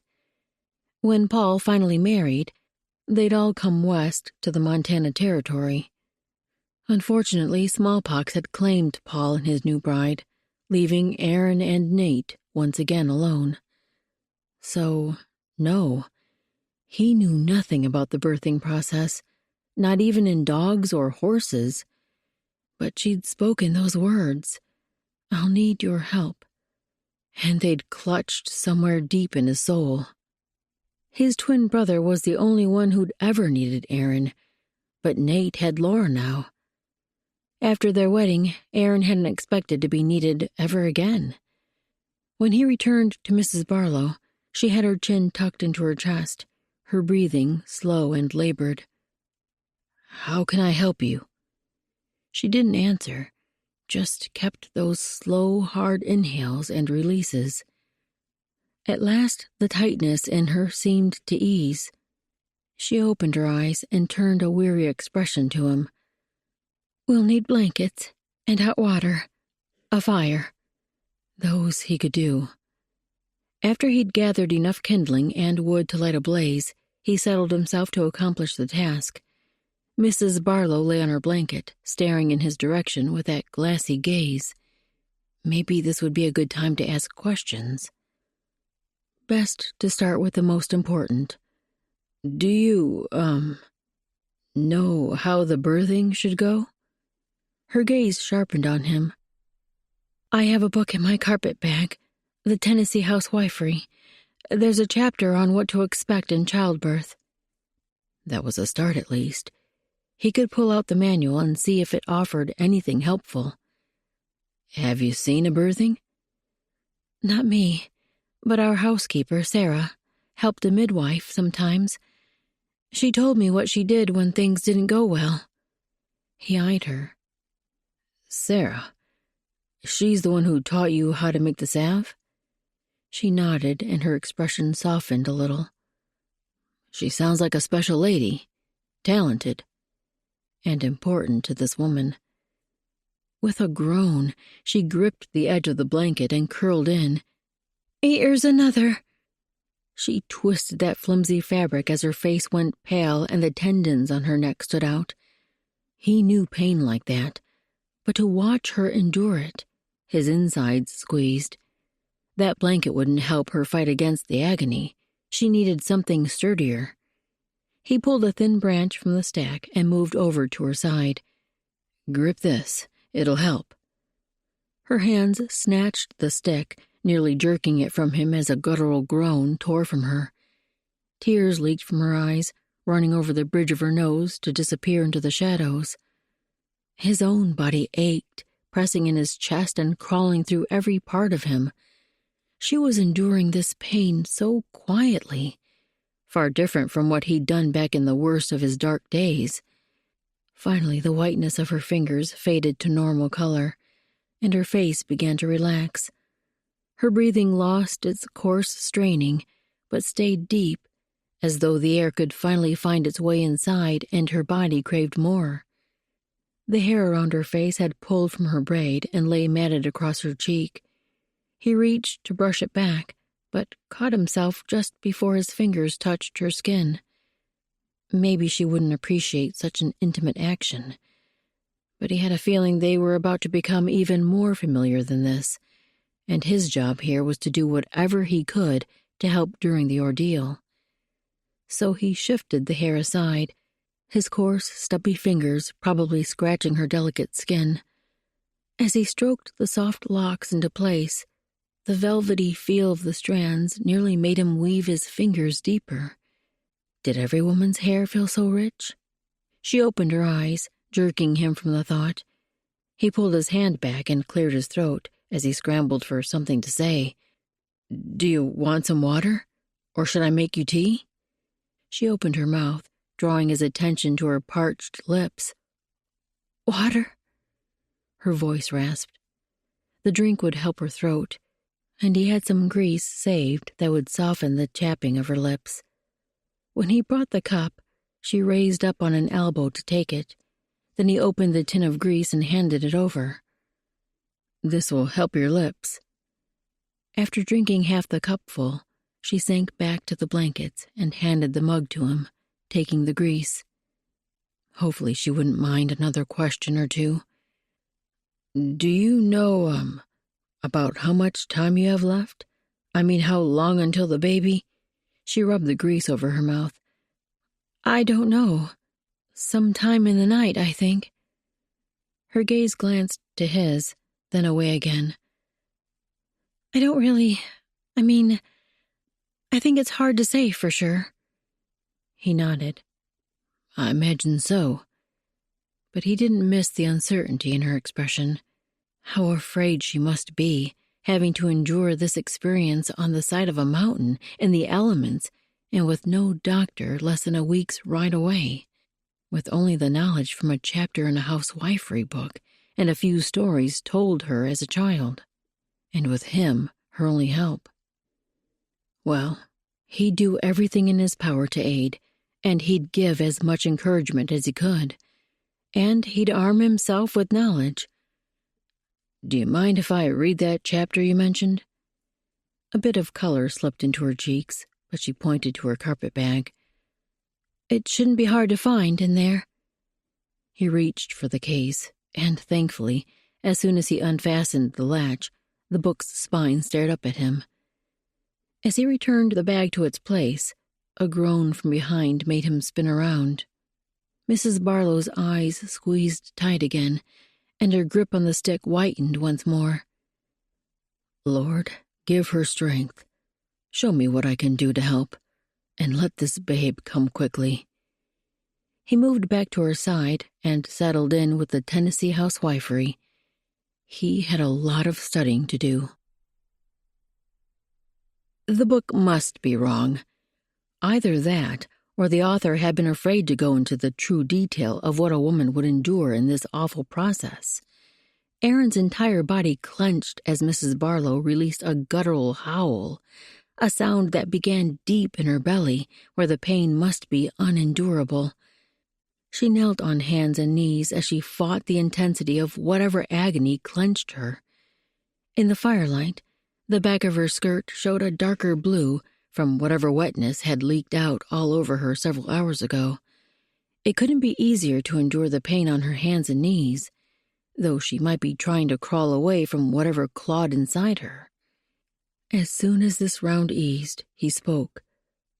"Why don't you come back to the blankets? Surely that will be more comfortable." She only groaned, this time a quieter sound, yet from just as deep a place. Then she lowered her head to the ground, coming down onto her elbows. "There's nowhere comfortable. When will this end?" He'd been begging God to answer that same question for hours now. "Surely you're close. Do you want more water?" It was such a flimsy offering, yet he could think of nothing else to bring any sort of relief. She didn't answer, just stayed in that position with her head on the ground and her rear in the air. Surely there was something he could say to distract her from her misery. Maybe get her thinking about the reward for all this hard work. "Mrs. Barlow, Don't call me that." Her voice came out soft, almost mellow, but the words were anything but relaxed. "My name is Katie." What did she mean? Had she not been married? Or was Barlow not her surname? Or maybe she couldn't stand to think of her past at a time like this. Her deceased husband, who should be here with her now. No matter the reason, this was a request he could easily oblige. "All right, Katie. Call me Aaron." It did seem like they could use Christian names at this point. "I was going to ask if you'd picked out a name for the baby." She was quiet for a moment, and her voice came out in that same soft tone. "I thought maybe Sarah Rebecca." Sarah, after the woman who'd meant so much to her. "Is Rebecca—" "My mother's name." "Ah." He'd wondered about her parents, but she hadn't spoken of them. That might be a question for later, though. "So you think the babe will be a girl?" She turned her face toward him, though she kept her head pressed to the grass. The firelight flickered in her eyes. "I don't know. I just haven't been able to come up with any boy names I like." Did he dare ask the obvious? His mouth formed the words before his mind could decide. "What about its father?" Her face was impossible to read with all its shadows. "I suppose he could carry Neil's name." She turned toward the ground again. "Neil would have liked that." Her voice didn't seem to hold any softness or sentiment. Had she locked those feelings away in her grief? Or had theirs not been a marriage of love? Perhaps convenience. He couldn't remember the last time he'd wanted to know a person's story as much as he did this woman's. Now wasn't the time to ask. She let out another groan and inched her knees forward, tucking them under herself. She straightened her arms in front of her, lifting her shoulders up like a cat stretching. Yet the tension radiating from her held not a shred of relaxation. He moved to her side, but what could he do? The book had said that to calm a laboring woman, he could rub her back or wipe her face with a damp cloth. Katie wasn't hysterical like the guide had said some women became, but maybe she would appreciate some of those same touches. He reached out to rub her back, but his hand faltered midair. He forced himself to finish what he began, resting his fingertips on the back of her dress. She was a mixture of softness and tension, and he made his hand move upward toward her neck, then around and down to form a full circle on her upper back. Had he ever touched a woman like this? Not since his mother, he was nearly certain.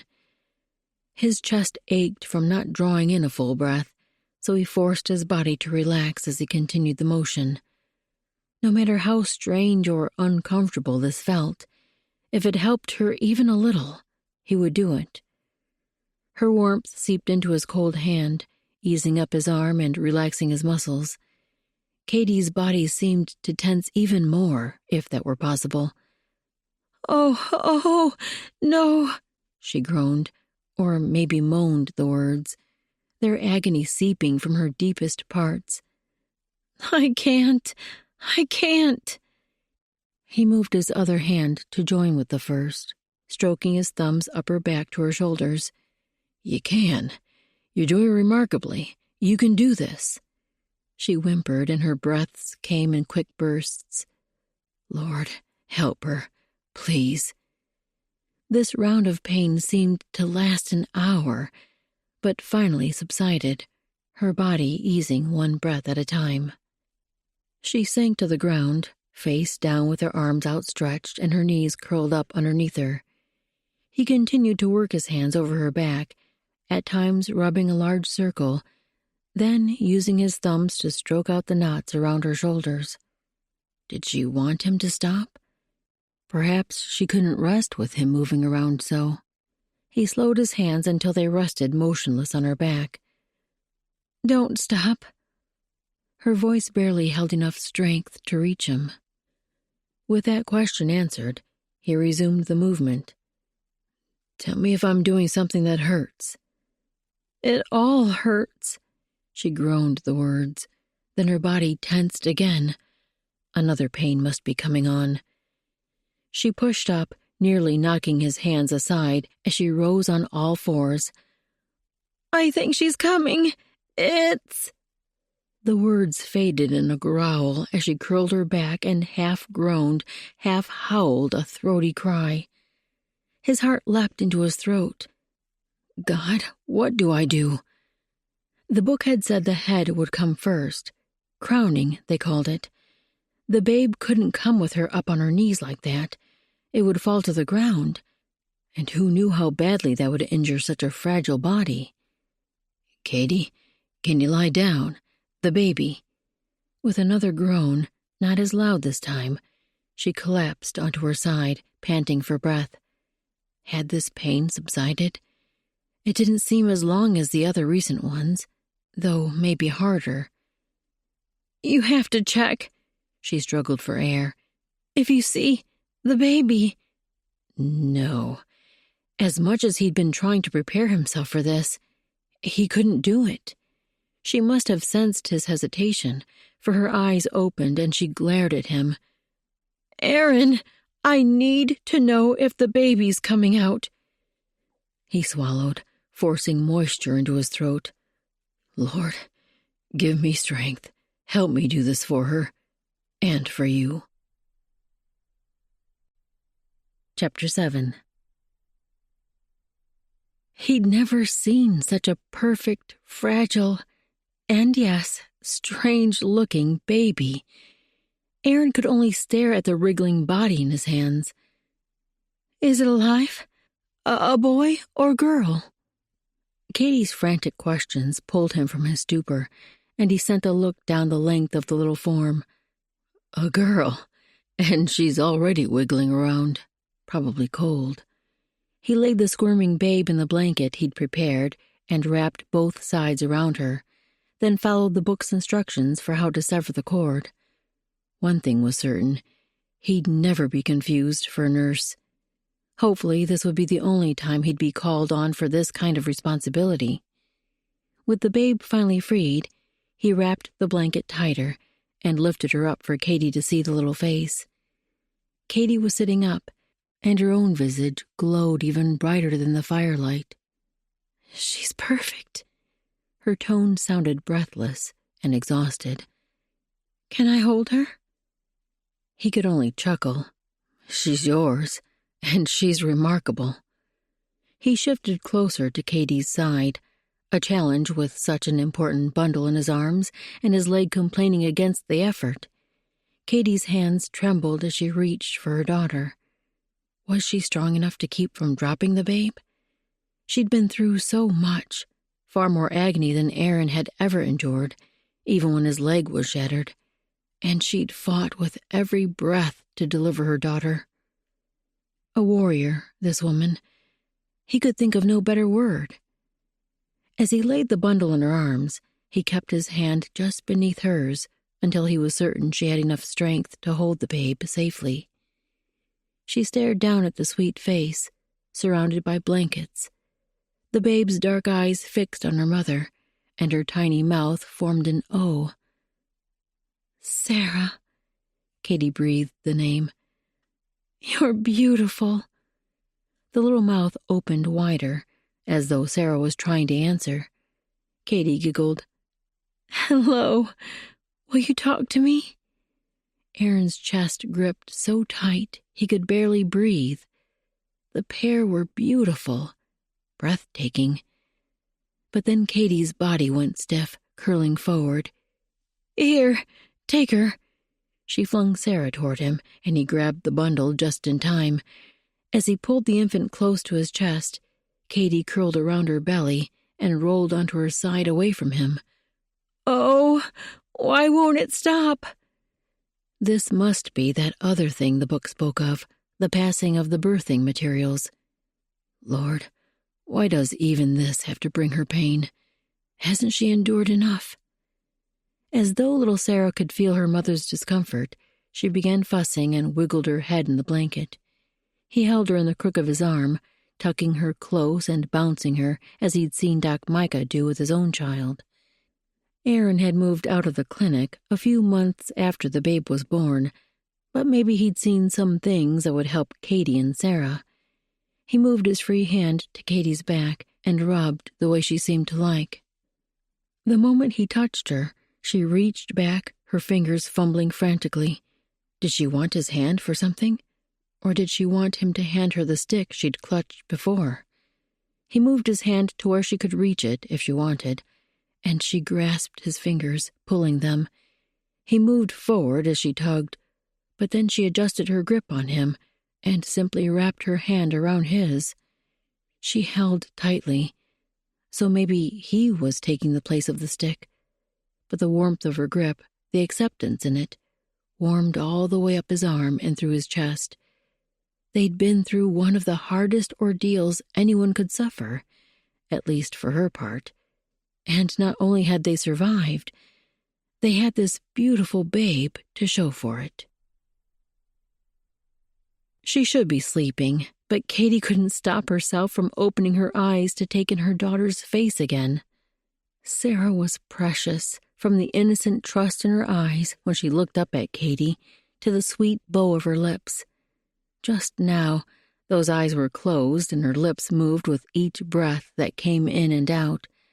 They'd finally figured out nursing after a while of trying. When Sarah's efforts became more frantic, that seemed to be the key that showed them both what was needed. And now that she was content again, this was the chance for both of them to sleep. Aaron moved over by the wagon, sorting through crates for one that would be the right size for Sarah's bed. He'd been remarkable through it all, not talking over much or asking silly questions that would only frustrate her. He'd simply been there, rubbing her back, wiping a cold cloth across her brow, everything she needed, and he'd known exactly what to do with Sarah. He must have studied the book intently while she was caught up in her pains. In truth, he'd seemed comfortable with her from the first moment he took the babe in his hands. Maybe he had a younger sister who gave him practice. He turned toward her now, carrying an empty crate. He looked tired. He'd been up all night, too. He bent low beside her, his gaze roaming over Sarah's sleeping form with a softness that made her chest ache. Then his focus lifted to Katie, and that softness remained. "I'll put a blanket in here for a mattress. Do you want her to sleep here now or stay with you?" She tried for a smile, but her weary muscles didn't manage much. "I don't want to let her go yet." He nodded. "I wouldn't either." He glanced back toward the fire. "I'll make some warm food you can eat when you're ready. You should sleep if you can, though. You need to recover your strength." She gave a small nod. "I will." He gave her a look. "Make sure you do. If you want me to hold her so you can rest, just say the word." Now the smile came of its own accord. "I'll let you know." And she would. At this point, Aaron Long had more than earned both her trust and the chance to dote over this precious daughter. For now, though, She snuggled the bundle closer and closed her eyes, letting the exhaustion take over. Katie awoke to something warm beside her, but it wasn't the right warm, nor in the right place. She forced her eyelids open through the grogginess and lifted her head. Camp. The fire leapt not far away, but that wasn't the warmth she felt. The baby. She came fully awake and reached for the place Sarah had been tucked in the crook of her arm. Her hand found only an empty blanket. She twisted to see the source of the warmth pressed against her back. Surely she hadn't moved around so much that she'd pushed her daughter off the blankets onto the cold ground. Her hand found fur. Not Sarah. The dog. She nearly slapped him in her urgency, and he yelped and jumped to his feet. A chuckle drifted from behind her, and she turned to find its source. Aaron sat propped against a crate, a wad of blanket tucked in the crook of his arm. The pink of Sarah's cheek poked out. The two of them looked so comfortable there, as though this was a familiar position to both of them. Aaron nodded toward the dog. I've never seen him get so close to anyone of his own accord. You had the babe snuggled on one side, and he just came over and laid down on the other. He glanced down at the bundle in his arms, his voice a low murmur. She started to wiggle around, and I didn't want her to wake you, so I thought I'd hold her a while. She must have thought my talk was a bit dull, though, because it didn't take her long to go back to sleep. The burn of tears stung Katie's eyes. He'd taken Sarah just to make her more comfortable. That fact shouldn't make her cry, but layered on top of everything else he'd done, how he'd been there through it all, a silent presence whenever she'd needed him. He'd helped in ways she never expected, but appreciated more than she could express. To cover up her emotion, she turned back to the dog and held out a hand. He stood warily, just out of reach, but watching her.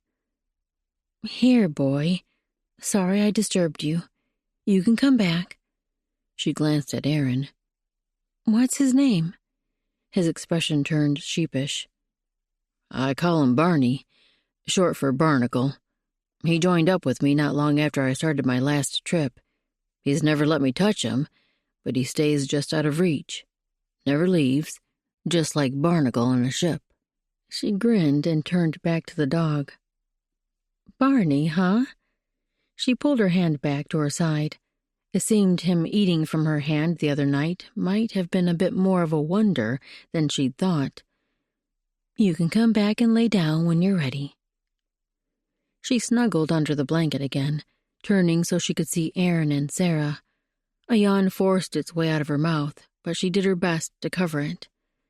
Aaron's look was so gentle, it seeped around her with even more warmth than the blankets.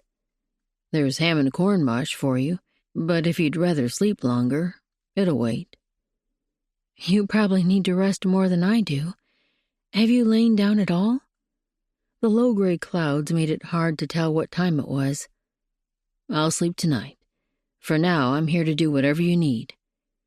She should protest against the words, insist she care for herself. After all, this was her time to be her own person, to finally make decisions for her and her daughter instead of living under the rule of those placed over her. But no one had ever treated her with so much care and consideration as Aaron did now.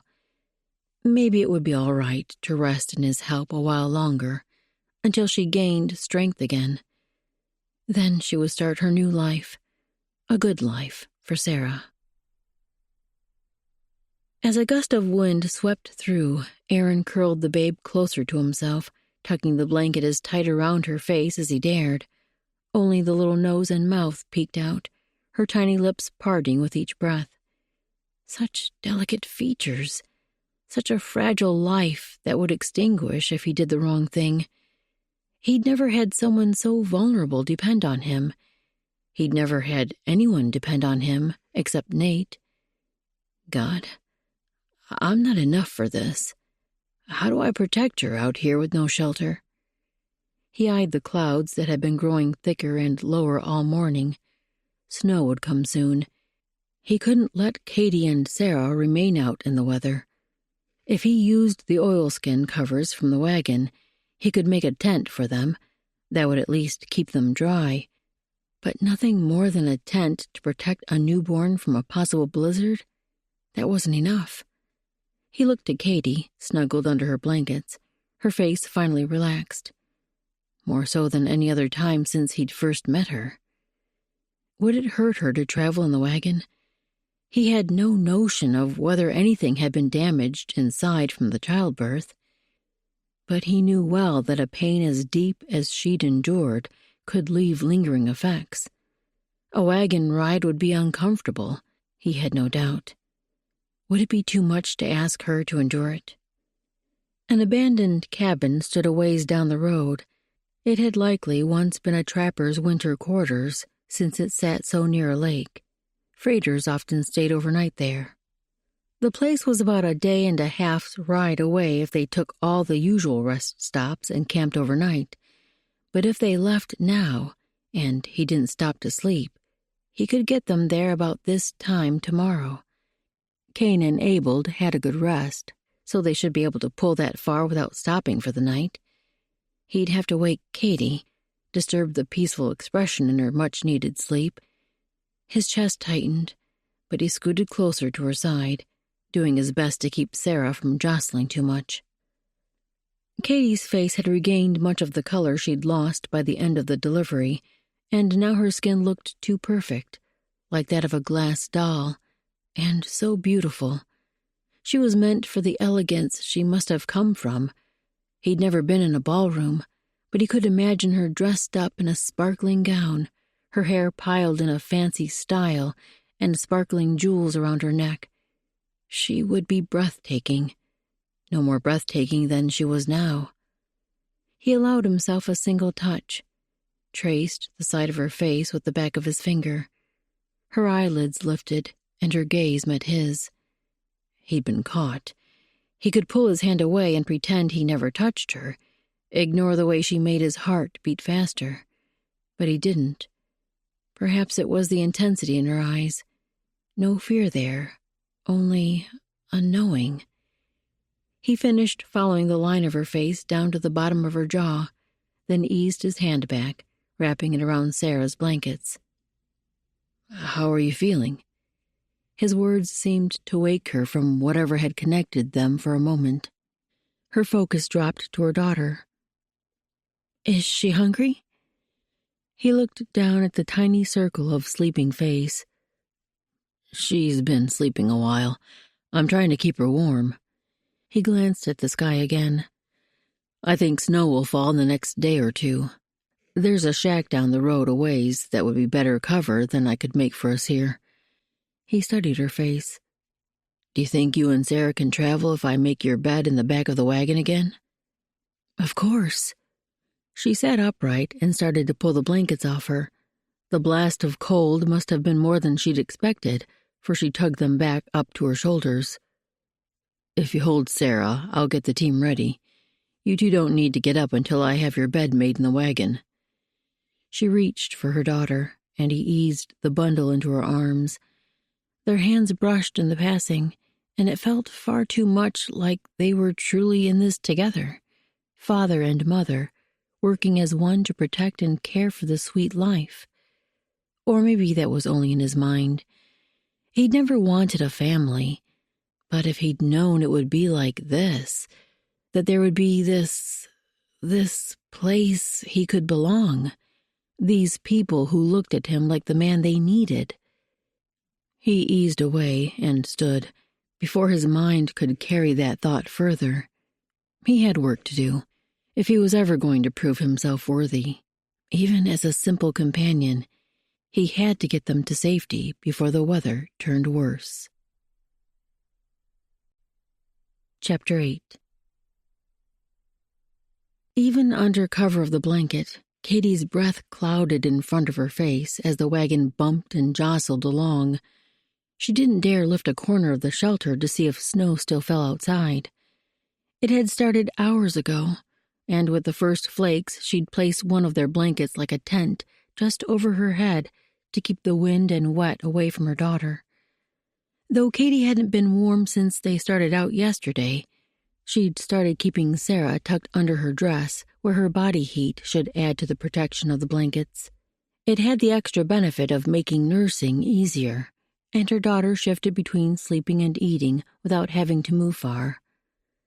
Aaron's voice shouted from outside her cover, and the wagon bumped to a stop. Had something happened? Or maybe they'd finally reached the cabin where they would find shelter. She reached up and moved the side of the blanket so she could see out.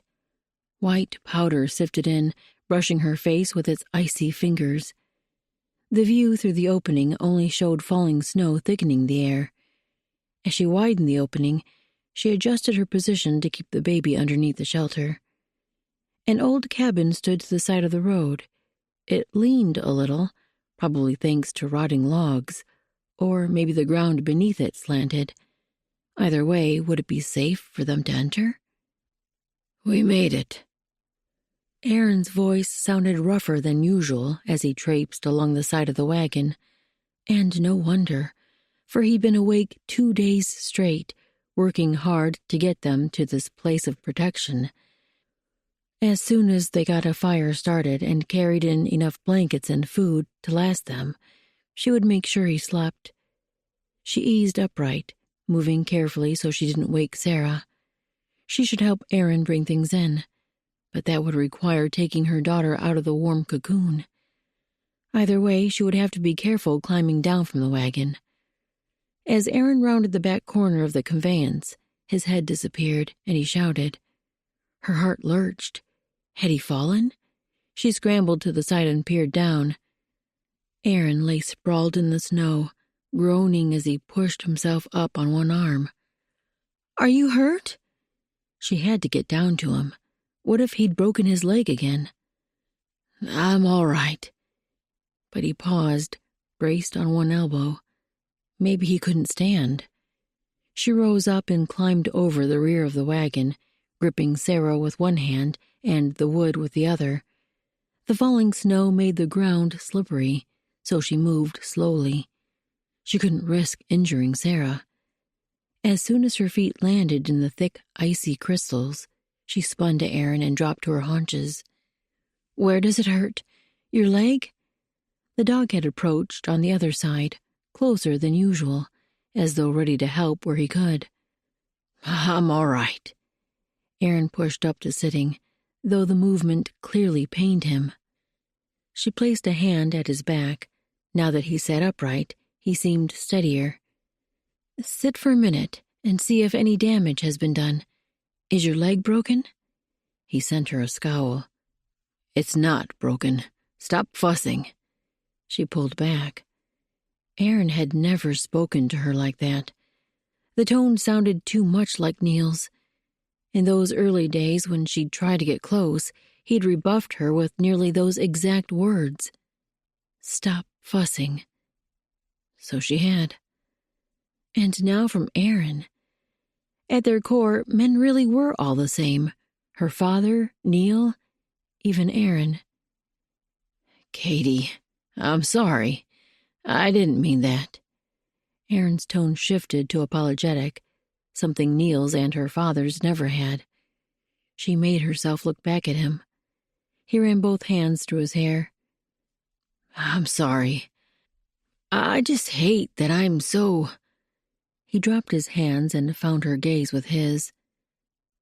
"I want to be strong, capable." He nodded to where Sarah squirmed under her gown. "You were so brave during the birth. I wasn't that way with my leg.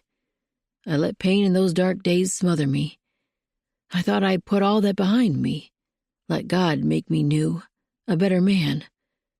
But sometimes that darkness closes in again, and I just can't." His eyes pleaded with her, for understanding, maybe for a hand to reach in and pull him out of the shadows. She could do that. She'd been there herself, and not very long ago. She reached out and gripped his hand in hers. "I understand the darkness. I've come through it too. In fact, Sarah's birth was the first hard thing I've been able to face without slipping into that despair. I think it's because you were there with me. When things were hardest, you made the pain more bearable." His eyes softened a little. "I was praying so hard the entire time. God gave you the strength you needed." His gaze dropped again to Sarah's form under her dress. "And a beautiful, healthy girl." His fingers tightened around hers, and his thumb caressed the back of her hand. The sting of tears rose into her eyes. Not now. Why did every nice thing this man did make her want to cry?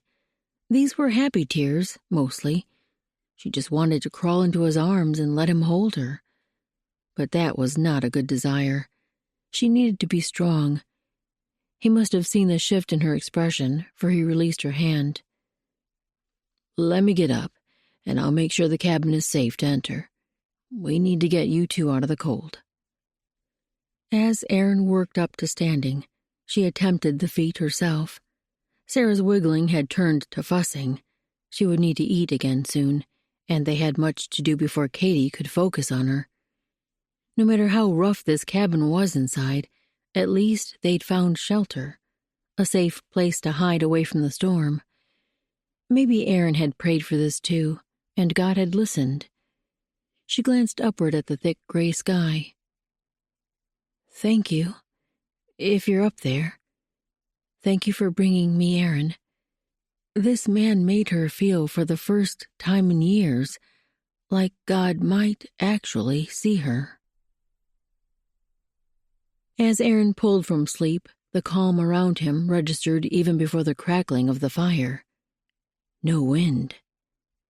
He forced his mind out of the haze, and his eyelids opened. Daylight was dimmer than usual. Still early morning? But a sweep around the room brought everything back. The cabin. He craned his neck to look for Katie. They'd spread their blankets in front of the little stone hearth at one end of the small building. As soon as he'd made sure Katie, Sarah, and the mules had all they needed, including a blazing fire and plenty of wood to add to it, he'd succumbed to his exhaustion. Only once had he awakened in the night. Katie must have been adding wood all along, for the blaze had been burning bright. Her blankets lay empty, though mussed. He sat upright, holding in a groan as his bruises from the fall protested. A movement in the shadows on the other side of the hearth caught his focus. When his eyes finally found her, Katie's sweet smile pulled him fully awake. She sat against the wall, a blanket draped across the front of her. That must mean she was nursing Sarah. The dog sat on her far side, stretched out against her leg. Ever since Sarah's birth, he often planted himself close, as though the babe's presence soothed him, a feeling Erin could relate to. "Did you sleep well?" Katie's voice held such a peaceful cadence, settling through him like a warm drink on a cold day. "Like a dead man." His voice rumbled with a thick sleep rasp, so he cleared his throat as he glanced toward the closed door. The place had no windows, but enough of the chinking had fallen from between the logs that daylight peeked through. He turned back to Katie. "Have you been outside yet?" She shook her head. "Not since last night. I was asleep until just now, and Sarah woke up hungry." She nodded toward the fire. "I made coffee. I wasn't sure if you'd want coffee or tea, but I thought this would help if you're still tired." He eyed the kettle. "Sounds like just the thing." He stood and used the wall to catch his balance until his weak leg felt secure. Then he poured a cup and held it out to Katie. She shook her head. "Thank you, but not yet. When Sarah's finished, do you think you might—" She rolled her lips between her teeth. "Hold her a minute while I go outside?" Heat flushed up his neck, and he pulled the cup back to himself. "Of course. I haven't seen her in nearly a day." To give Katie some privacy, he ambled toward the door and peeked outside. He needed to check on Cain and Abel, but that could wait until she'd finished with her personal affairs. He'd left the mules under a thick stand of trees where they would be mostly sheltered from the snow, but now he should move them to water. They might not be able to find grazing with the ground covered so thickly, but maybe there would be a place shallow enough they could dig down to grass. The door stuck when he first tried to push, but more pressure helped it break loose, and he forced the wood open the rest of the way. The snow came up at least mid-thigh, just about to the spot where a metal plate held his leg bone together. He swallowed down a knot of worry. How would he ever get the wagon through this mess? Being the first snow of the year, it was light and fluffy, hard for the mules to plow through and not easy for the wagon to maneuver the slopes with chains on the wheels. A glance upward showed a gray sky, not the low, thick clouds that portended more snow. Thank you, Lord, for that. But no sunshine and warm temperatures to melt this sea of white either. This would be a great time for a warm Chinook wind, Father. They would need to stay in this cabin today at least. After he settled the mules, he could walk to the next slope and see how the road looked. Maybe tomorrow, after the snow melted a little and refroze, the road would be fit for travel. He couldn't risk Katie and Sarah's safety. Yet he also had to get this load to Settler's Fort. For that matter, he had to get Katie and Sarah to Settler's Fort. They needed a warm house and Doc Micah's attention, and now that the first snow had fallen, who knew when the next would come and how deep it would pile? He had to get them to better shelter before they risked being snowed in here all winter. Rustling sounded from behind him, and he glanced back as Katie stood and pulled the blanket off her shoulder. He closed the door, scraping it across the snow again, then turned and moved back to the fire. Katie snugged the babe's blanket tighter, and Aaron moved in beside her. Sarah's wide dark eyes stared up at them both. She closed her pale lids and opened her mouth in a wide yawn. "Look at how precious." Katie's voice held so much love. His chest tightened. She is that. He'd never imagined he'd fall so quickly for a tiny baby, yet this one's innocence and sweet personality were impossible not to adore. Katie held out the bundle, and he tucked Sarah in the curve of his arm, a little upright so she could see the world around her. "I'll just be a minute." Katie reached for her coat. "No need to rush. It's cold out there, though. Better bundle up." When Katie left the cabin, Barney stayed inside, patting at Aaron's heels as he sauntered around the room, letting the wide-eyed babe see anything she might be interested in. "There's our stack of firewood. I'll bring in more after I siege the mules. And here's our food pack. I should get some water heating for corn mush. Maybe later today we can have meat stew. I'll bet your mama would like that." Katie needed meals with substance to regain her strength. He just managed to fill the pot with snow from outside the door and carry it back to heat beside the fire when Katie returned. "I can take her now." She looked fresher than when she'd left, her nose and cheeks red from the cold. He wouldn't have minded keeping the babe, but the mules needed him more just now. When he handed Sarah back to her mother, their hands brushed again, as they had so many times now. Her touch no longer made him nervous. Now it steadied him, made him want to lean in to keep the connection. But he had to pull back once Katie had a firm hold. I was just about to put corn mush on to heat, but I need to move the mules to water and grazing. If I start food cooking, will you watch over it?" As he spoke the words, he wanted to pull them back. He shouldn't assume she knew how to prepare such a plain dish over a hearth fire. She'd likely had a chef who fixed fancy meals, but she'd shown a fair hand at cooking so far, and mush took little talent. She nodded and offered a smile that showed no trepidation. "Of course." He reached for the cornmeal and stirred the right amount into the melting snow, then positioned it near the fire. "Meat stew might be nice for later in the day. I'll bring in the rest of the cooking supplies when I'm done with the mules." He took up his gloves and coat, then pushed up to his feet. "We'll be here." The gentle tone of her voice brought his gaze back to her. The way she stood there, little Sarah in her arms, the two of them smiling at him, as though whether he returned or not mattered to them. What would it be like to have a family like this to come back to every time?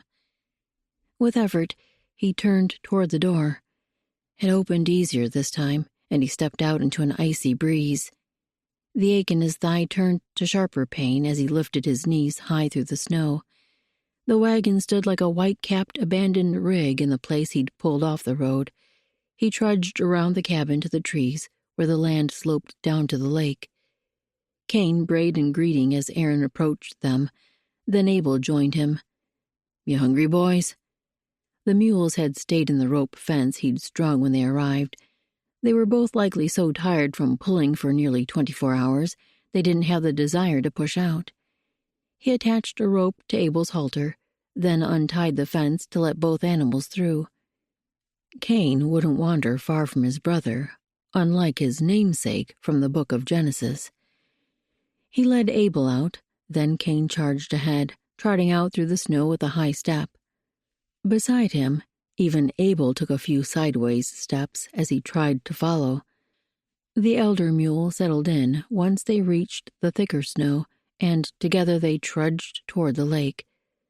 A thin layer of ice coated the water, but Cain had already pawed a hole through the frozen mass and was drinking deeply by the time Aaron got there.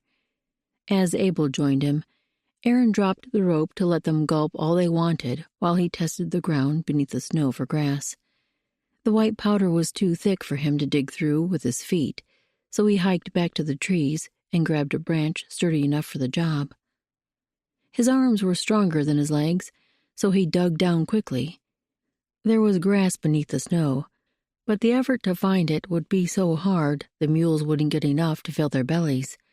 He'd have to add to the corn he gave them each day.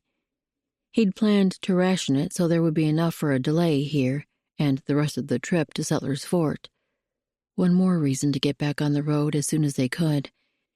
He hobbled through his tracks back to the mules and came alongside Abel. The animals had stopped drinking, and Abel swung his head around to greet Aaron. He patted the mule's shoulder with one hand and held out the other for him to nuzzle. Just as Abel placed his nose in Aaron's glove, the mule stumbled. On the other side, Cain pushed against him as he spun away from the water. Abel knocked into Aaron's weak leg, pushing him sideways.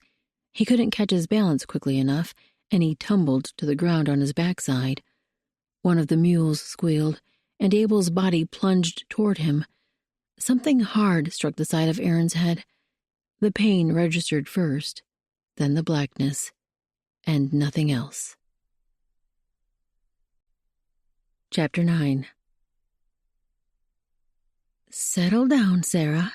Everything is all right." Katie adjusted her daughter so she would finally stop fussing and nurse. Everything was all right, surely. But why hadn't Aaron returned yet? She'd dozed after Sarah went to sleep, though she hadn't meant to. She'd only awakened because her daughter fussed. The mush he'd left heating by the fire had scorched, its aroma tainting the smell of wood smoke to something sour. If Aaron had returned while she slept, he would have pulled the food away from the fire. She had no doubt about that. She must have been asleep an hour at least, maybe longer. Did he need help out there? He'd said he would try to find grazing, too, so perhaps he'd had to take the mules a long way. Or, perchance, he was disassembling the contents of the wagon to find items to make this cabin more livable. Or maybe something awful had happened. Possibly he'd slipped in the ice again, and really had broken his leg this time. She had to go out and find him. But Sarah also needed to eat, and she wouldn't be stalled much longer. Maybe half the length of a normal feeding would suffice until they found Aaron. Every minute Sarah nursed made Katie's body coil tighter. Even the little one squirmed, though she ate with hungry determination. This babe had connected so easily with Aaron. Perhaps she sensed something was wrong with him. That was a silly thought, of course, but they had to go find him. Maybe she could wrap blankets around the two of them and let Sarah continue nursing while she walked. Once she'd done that and had the two of them as warm as she could manage, She pushed open the door and stepped out into the whipping wind. Barney followed her, staying behind in her tracks. The wagon stood where they'd left it, the thick layer of snow that covered it undisturbed. The wind had blown snow into Aaron's tracks, but she could still make out each dip where he'd broken through the high powder. As soon as she rounded the rear of the cabin, the two mules came into view. The pair stood near each other, heads down in the snow. One of them pawed the ground. Maybe they'd found grazing. As she started toward them, she raised her voice to call out. "Aaron?" The sound echoed over the open space, and the mules lifted their heads. One of them brayed. Abel, maybe. He wasn't quite as stout as the more energetic brother. His call pierced the air, resounding as her voice had. In its wake, an eerie silence settled. Even the wind had ceased. Her feet crunched in the snow, and her dress plowed through the white as she lifted each leg high and kicked the fabric forward. Her stockings were already wet, and the cold was seeping down into her boots.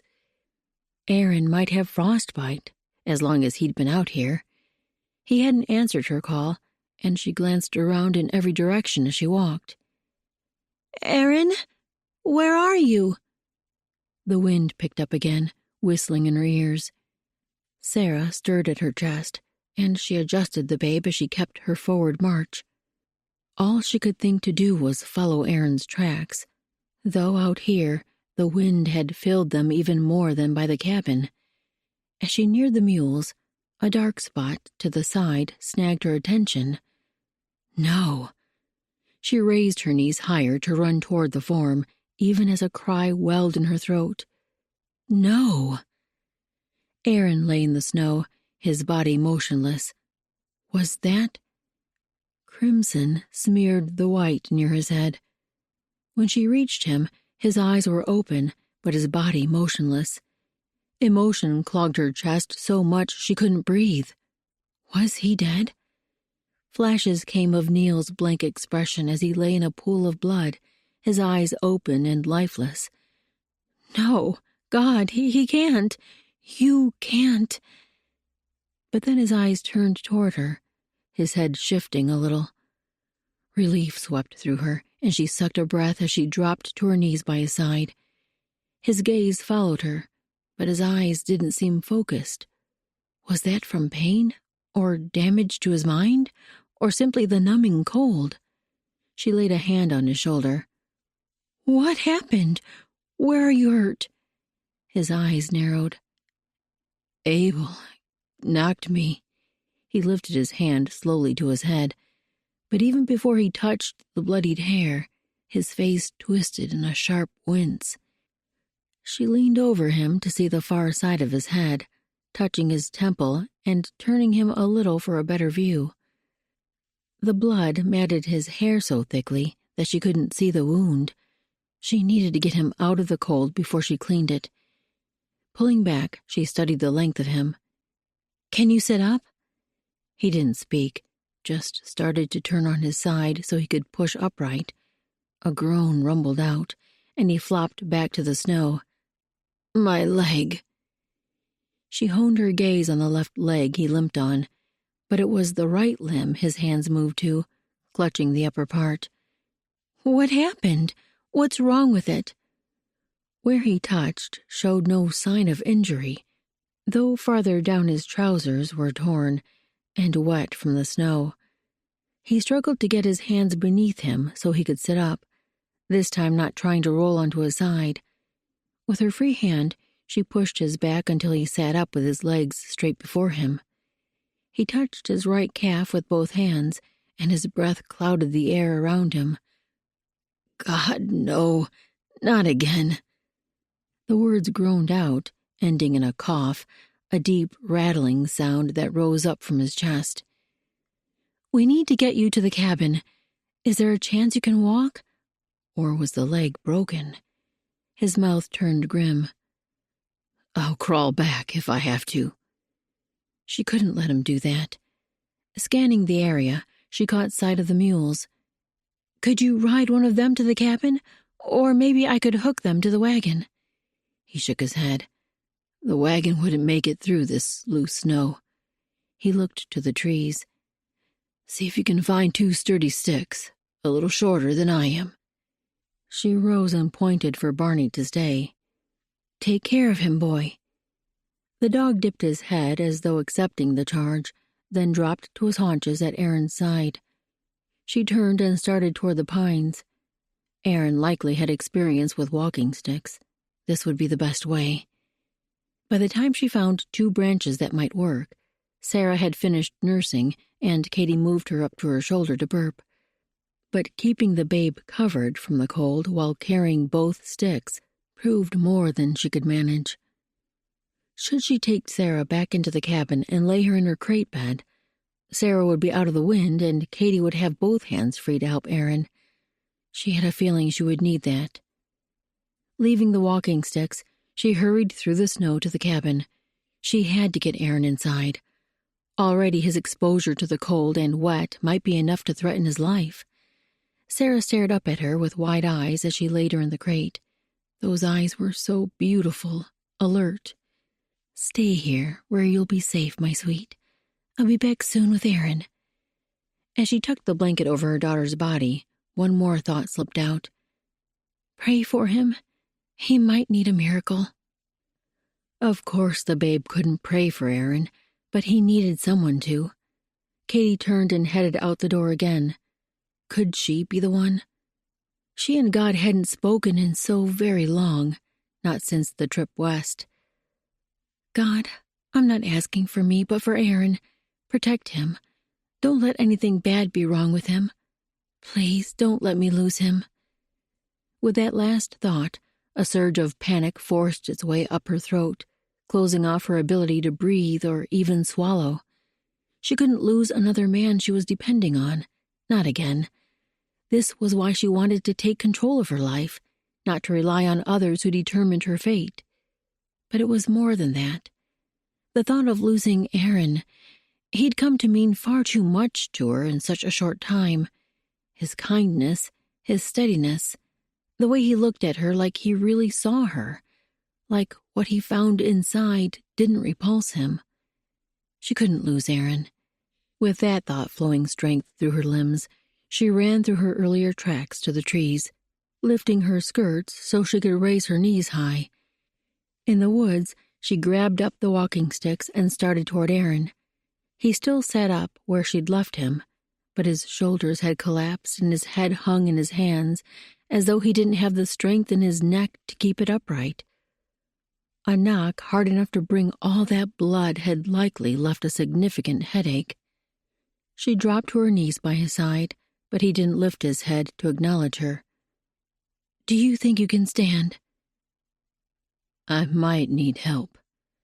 His voice sounded dull, and speaking brought another round of coughs. He turned away from her as he kept one hand gripping his head while the other wrapped around his middle. Her own insides ached with his pain. She pressed a hand to his back, and as soon as he finished coughing, she said, "Let's get you up." He reached out. "Hand me the sticks. As I pull up, you might need to lift me from behind. My left leg isn't as strong as it once was, and I don't think I can use the right one at all." After helping him place the poles, she moved around to his back. He lifted himself by his arms, struggling to get even halfway up. She placed her hands on each of his sides to help him, and a grunting wheeze slipped from him. The tendons of his neck stood out as he strained, but finally he pulled all the way up to standing. She moved to his side, but with the walking sticks in the way, she couldn't do much to support him. He stood on his left foot, his right one resting out in front a little. He seemed to bear most of his weight on the walking sticks. He moved forward with both poles, then swung his body through the snow. His legs plowed furrows through the white, and Aaron let out a strangled sound. His leg must truly be broken to hurt like that. She moved around in front of him. "Let me move the snow out of your way before you come through." He was already taking the trail she'd walked through, but she used her boots to clear away more crystals from the path, making the trench deeper so his injured leg didn't drag as much. He followed behind her, and every time she looked back, his face was a little paler, his jaw locked tighter. He might lose consciousness from the pain before they reached the cabin. She focused on clearing the walkway, but Aaron slowed as they progressed. When she reached the cabin door, he still hadn't rounded the rear corner. She strode back to find him. If only she could help more. There he was, and from the way his face twisted in pain, each step took all he had left. She couldn't even wrap an arm around his waist, for that would get in the way of his walking sticks. She placed a light hand on his back and followed just behind. "You can do it. We're almost there." God, now would be a good time to help him. Chapter 10. Once Katie helped Aaron hobble inside the cabin, she scurried ahead to prepare his blankets.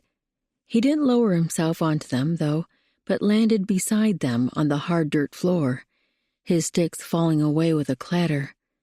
He groaned as he laid back on the ground. She dropped to his side. "Do you want to move on to the blankets? They'll be warmer." He took in ragged breaths as he lay with his eyes closed. "What?" She scanned the length of him. His clothing was soaked, and his body had begun to tremble. She needed to build up the fire more, then get him wrapped in blankets. He had to get out of those wet clothes, but she couldn't help him with that, and if his leg was broken, he likely couldn't manage the bottom half by himself. But perhaps they could change his shirt. That would help some. She turned to look for the pack where he kept his personal items. There, by the food. "We need to put you in a dry shirt. Do you want to find one, or should I?" "You." His eyes were still closed, and pain lines creased around them. Even his voice shook with his shivers. She untied the pack and flipped the cover open. The navy wool shirt he often wore lay near the top. She grabbed it out, then prepared it to slip over his head. But first she had to get Aaron out of his wet garment. She reached for the buttons near his neck. She only had to imagine herself a nurse, helping an urgently ill patient. That was the case, after all. Yet as her fingers brushed his chest, she couldn't push away the attraction that made her own hands tremble. She could so easily flatten her palms to his shirt and feel the thick muscle beneath. She couldn't let her mind linger on that thought. Aaron needed to get warm. With the 4 buttons at his neck unfastened, she pulled back and eyed him. "Can you sit up to take off the shirt?" His breathing stilled, and he lifted his head, then braced his elbows on the ground and worked his way up to sitting. Every shift took an incredible amount of strength. When he finally sat upright, his breathing started again, this time light and raspy. "Take off." Moving to his back, she gripped the bottom hem of his shirt and pulled upward. An undershirt tried to come too, but she tugged it back down. As she worked the outer garment up and over his head, he let out a strangled moan. The collar must have scraped his wound. "I'm so sorry." She mumbled the words through the knot in her throat. The last thing she wanted was to hurt him worse. She took more care removing the undershirt, its fabric just as soaked through as the outer garment. Once she pulled it off, she tried not to look at his skin as she reached for the dry shirt. But with her senses so alive, she couldn't stop herself.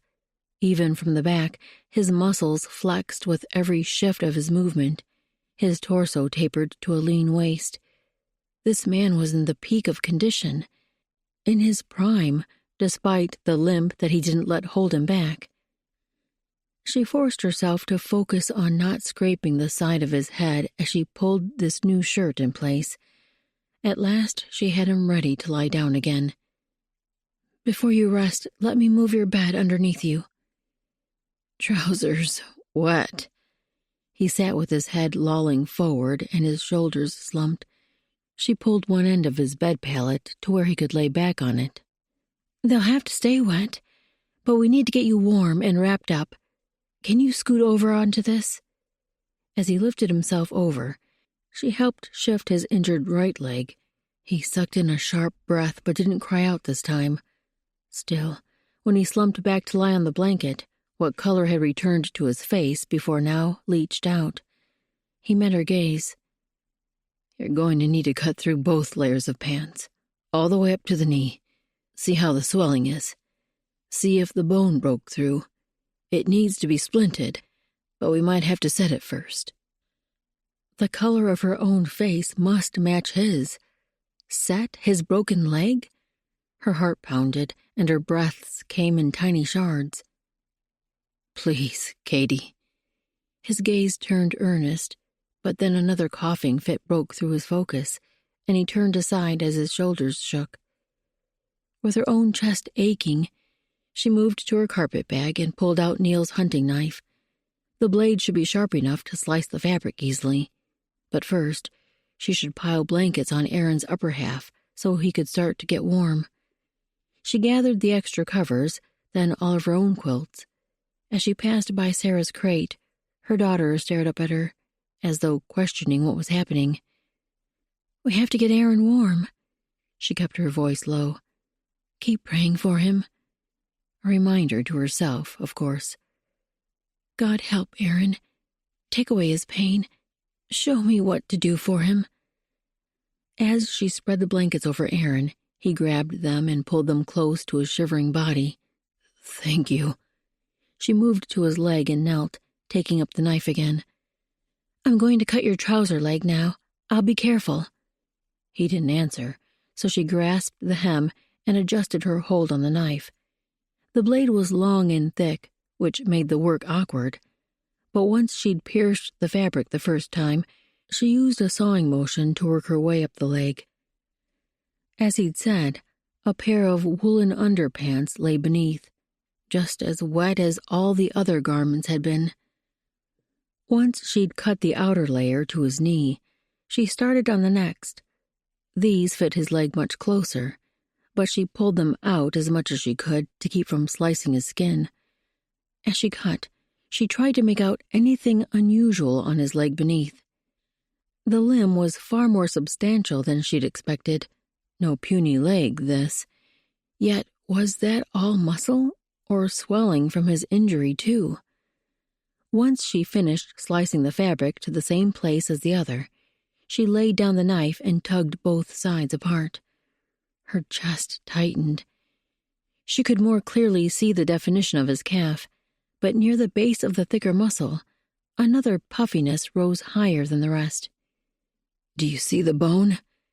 Aaron's voice rasped, but at least it didn't tremble any longer, though his body still shook.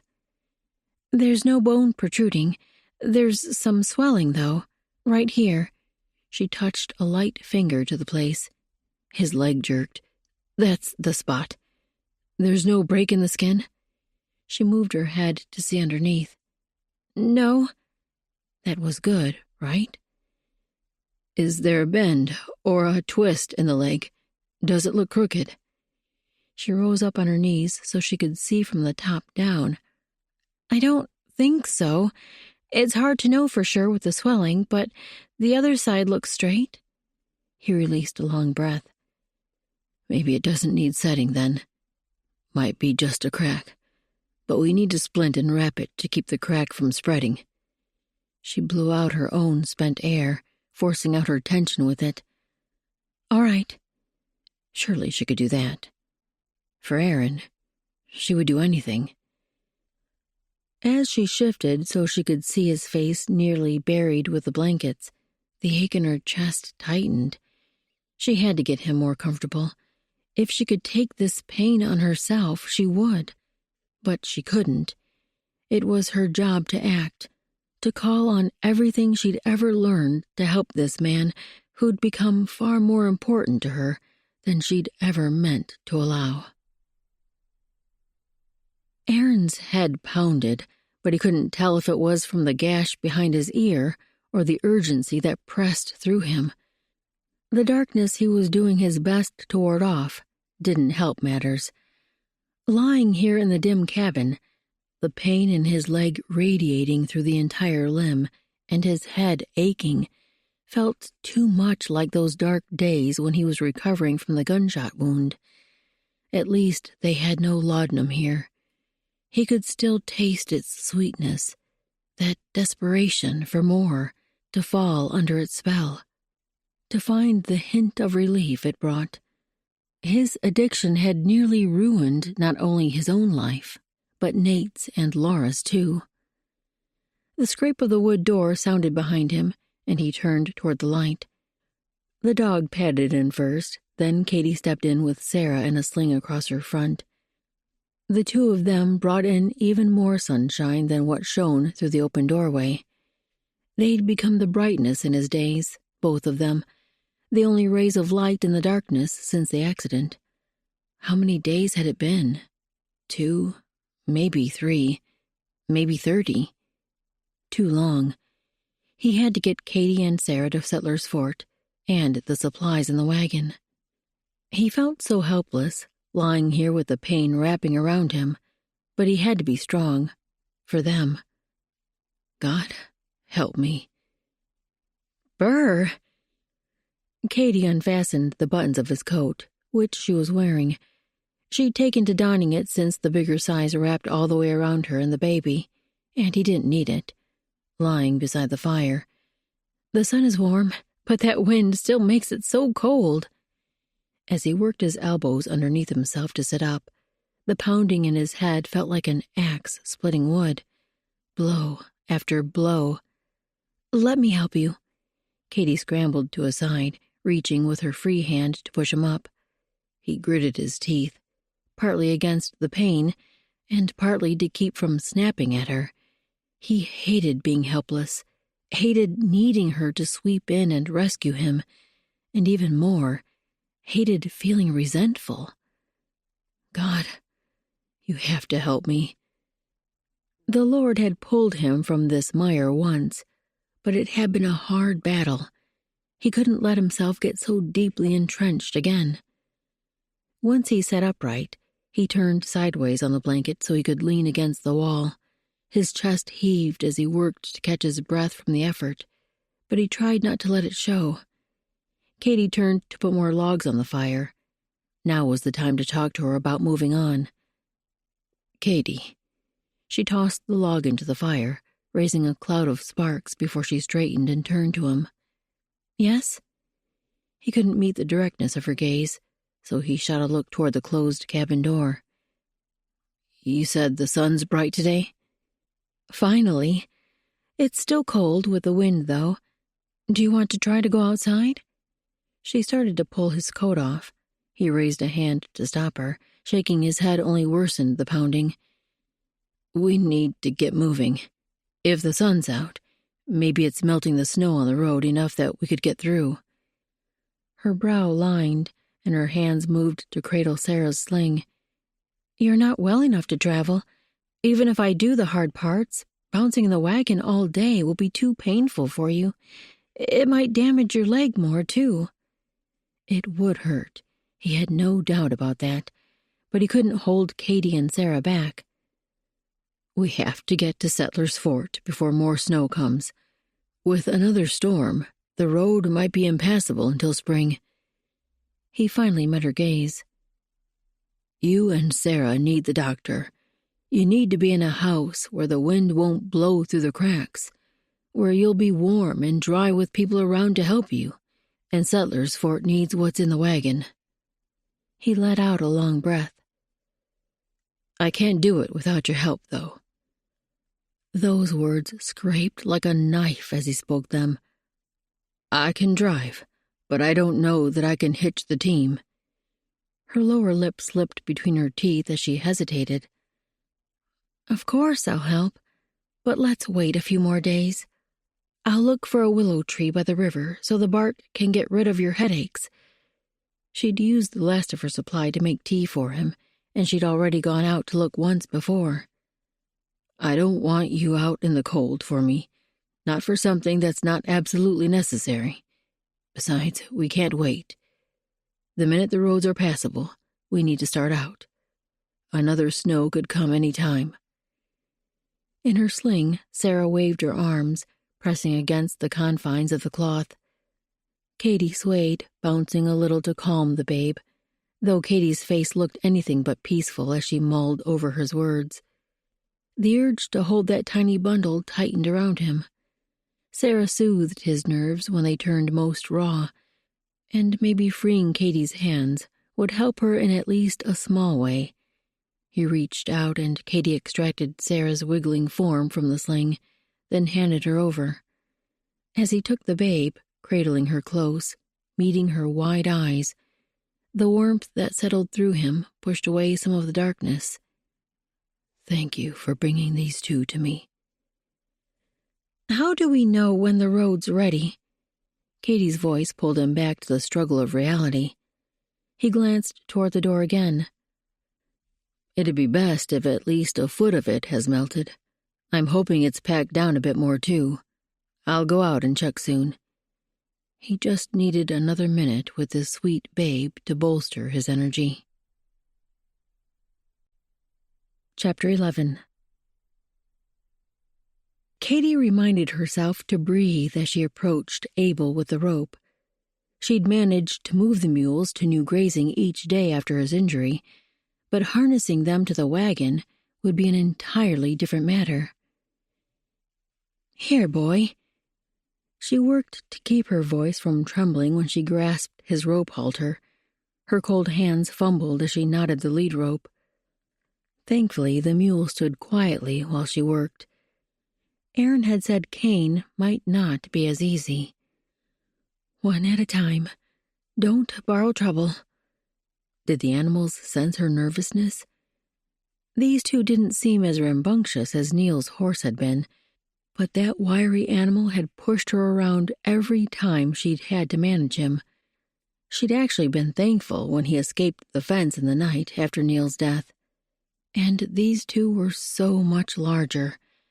They'd done a great deal of damage to Aaron without even trying. She couldn't let herself get hurt too, not when Sarah and Aaron depended on her. Squaring her shoulders, she tugged Abel's rope. "Come." He obliged, walking beside her as she trudged through the icy snow toward the wagon. She'd already laid out the harness, and Aaron waited there to instruct her on how to fasten the team. He'd said once Abel was in place, Cain would be easier to manage. As they rounded the corner of the cabin and came into view of the wagon, Abel shook his head and snorted. She startled before she could stop herself. The mule wasn't acting out, just blowing out a breath. She released her own pent-up air, trying to force some of the tension from her chest at the same time. Aaron was watching her.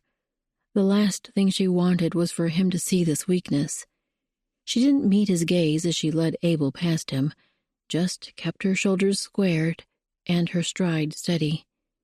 In truth, she had to keep moving to stay up with the mule's lanky legs. Aaron could have never managed this with his walking sticks. Once she halted Abel in front of the wagon, Aaron called to her. "That's it. Now place a hand on his chest and back him a step so the harness will reach." When she touched the mule's chest, he moved backward immediately. "Good boy." One step at a time, Aaron talked her through how to position the leathers and fasten each buckle. When he hobbled forward and started to help, she pointed a finger at him. "Get away from that, Aaron Long. This is my job." His mouth pinched, and he turned and limped back to where he'd stood before. She'd meant it as light-hearted jest, the way she and Aaron had come to banter these last few days. But he'd clearly not taken it that way. Of course he wouldn't. No man would accept such blatant disrespect. Neil might have slapped her for speaking to him so. In truth, she never would have attempted to banter with Neil. Once she'd secured Abel, she turned to Cain. He'd followed them up and was pawing through the snow near the cabin. He allowed her to fasten the rope to his halter, but when she tugged for him to follow, he shook his head and snorted. "You have to take a firmer hand with him. He needs to feel for certain you mean what you're asking of him." She tightened her grip on the rope and pulled harder. "I mean what I'm asking." She growled just loud enough for the mule to hear, and he seemed to understand her, for he turned and started the direction she pulled him. Getting him in position beside Abel proved a little harder, but with Aaron's instructions, she managed to accomplish it. When she began fastening the buckles, Cain blew out a long breath and dropped his head, as though resigning himself to his fate. She didn't relax, though, until she'd finished the final strap. She glanced over the team's backs at Aaron. "Is that it?" He nodded. "Let's get Sarah, and we'll head out." A thrill surged through her as she strode back around the animals and toward Aaron. She'd done it. She'd harnessed both mules all by herself, with Aaron talking her through each step, of course. So really, they'd done it together. She clapped her hands as she approached him, and she couldn't help a grin. "We did it!" Barney gave a joyful yip from where he sat at Aaron's side. Aaron's own mouth finally formed a smile, and the sadness that had taken over his eyes these past days eased. So we did. When he opened one arm, she stepped into it, tucking herself against his side in a way that felt so natural. He wrapped both arms around her, pulling her closer. She slipped her hands around his waist, careful not to dislodge the walking sticks propped under his arms. The warmth, the security in his hold. She'd never felt so protected, so appreciated. Her head fit perfectly against his shoulder, and she rested there. Did he feel the thunder of her pulse being so near him? A new kind of tension filled the air, slipping through her body. Did he mean anything more by this hug than a quick congratulations? They'd become friends, good friends, through all they'd endured in the short time they'd known each other. But could he possibly feel even a part of the attraction that coursed through her veins every time she was around him? His hold loosened, his hands moving to her sides as he pulled her back enough that she could look in his face. His eyes had darkened so much she couldn't look away from them. The admiration there. Could it be real? And when his gaze dropped to her lips, a thrill slipped through her body. Everything in her wanted him to kiss her. This man who'd rescued her from the side of the road in a deserted wilderness, who'd helped bring her daughter to life and took joy in simply holding and talking to the babe. He'd proven the kind of man he was in so many ways, and she'd admired him from afar. But now, when he lowered his mouth to hers, she returned his kiss with fervor, melding her lips to his, slipping her hands up to his neck, through his hair. At first his kiss seemed tentative, waiting for her response. Even when she gave herself into the act, he held back. Then something broke loose inside him, and he took her mouth with a hunger she'd never felt from a man, not even when Neil grew forceful. Yet even in his intensity, Aaron didn't push. He gave. He put his full self into the kiss, giving and giving as though he would never have the chance again. A cry finally broke through her awareness, the tiny wail of a newborn. She pulled back, struggling for breath. She had to get to Sarah. They'd left her asleep in her crate, but she must have awakened hungry. Before she pulled out of Aaron's arms, though, she met his gaze once more. His eyes had darkened to that midnight blue that usually concealed their depths. Except this time they hid nothing from her, not the intensity of what he felt for her. He leaned in and brushed a final kiss across her lips, then pulled back enough for his breath to caress her. "Go get that sweet baby."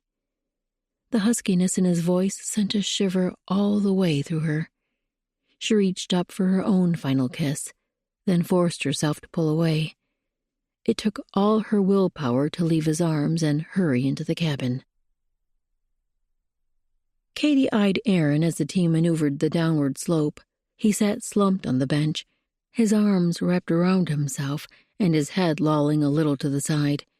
He couldn't be asleep, for when she ducked her head to peer into his face, his eyes were open, glassy, but open. They'd been on the road nearly 2 full days now, and Aaron seemed to grow worse with every hour. She'd stopped talking to him, for every time he tried to speak, the words dissolved into a coughing fit. Sometimes the rasp of his breathing rose even over the jingle of harness and swish of the wagon wheels in the snow. He needed to be tucked in a warm bed with a cozy fire burning nearby and a cup of echinacea tea with honey. Should she stop early for the night to get him out of this wind? There would be no more cabin along the way to take cover in, but last night she'd cleared snow from a patch of ground beside the wagon, which protected them from the worst of the wind. She'd even managed to start a campfire using his tinderbox to light the spark, thanks to his encouraging direction each step of the way. In another couple hours, it'd be time to stop for their second night on the trail. She'd thought managing the team and steering the wagon up and down slopes and around tight mountainside corners would be the hardest part of this journey, or maybe keeping Sarah warm and protected from the elements. But they'd used sticks to form a curved frame over Sarah's crate, then draped blankets to protect her from the wind. She slept peacefully in the little shelter they'd created. When Katie needed to nurse her, Aaron took over the reins, but the last 2 times he'd seemed to barely have the strength to guide the team. She wasn't sure she dared let him attempt it again.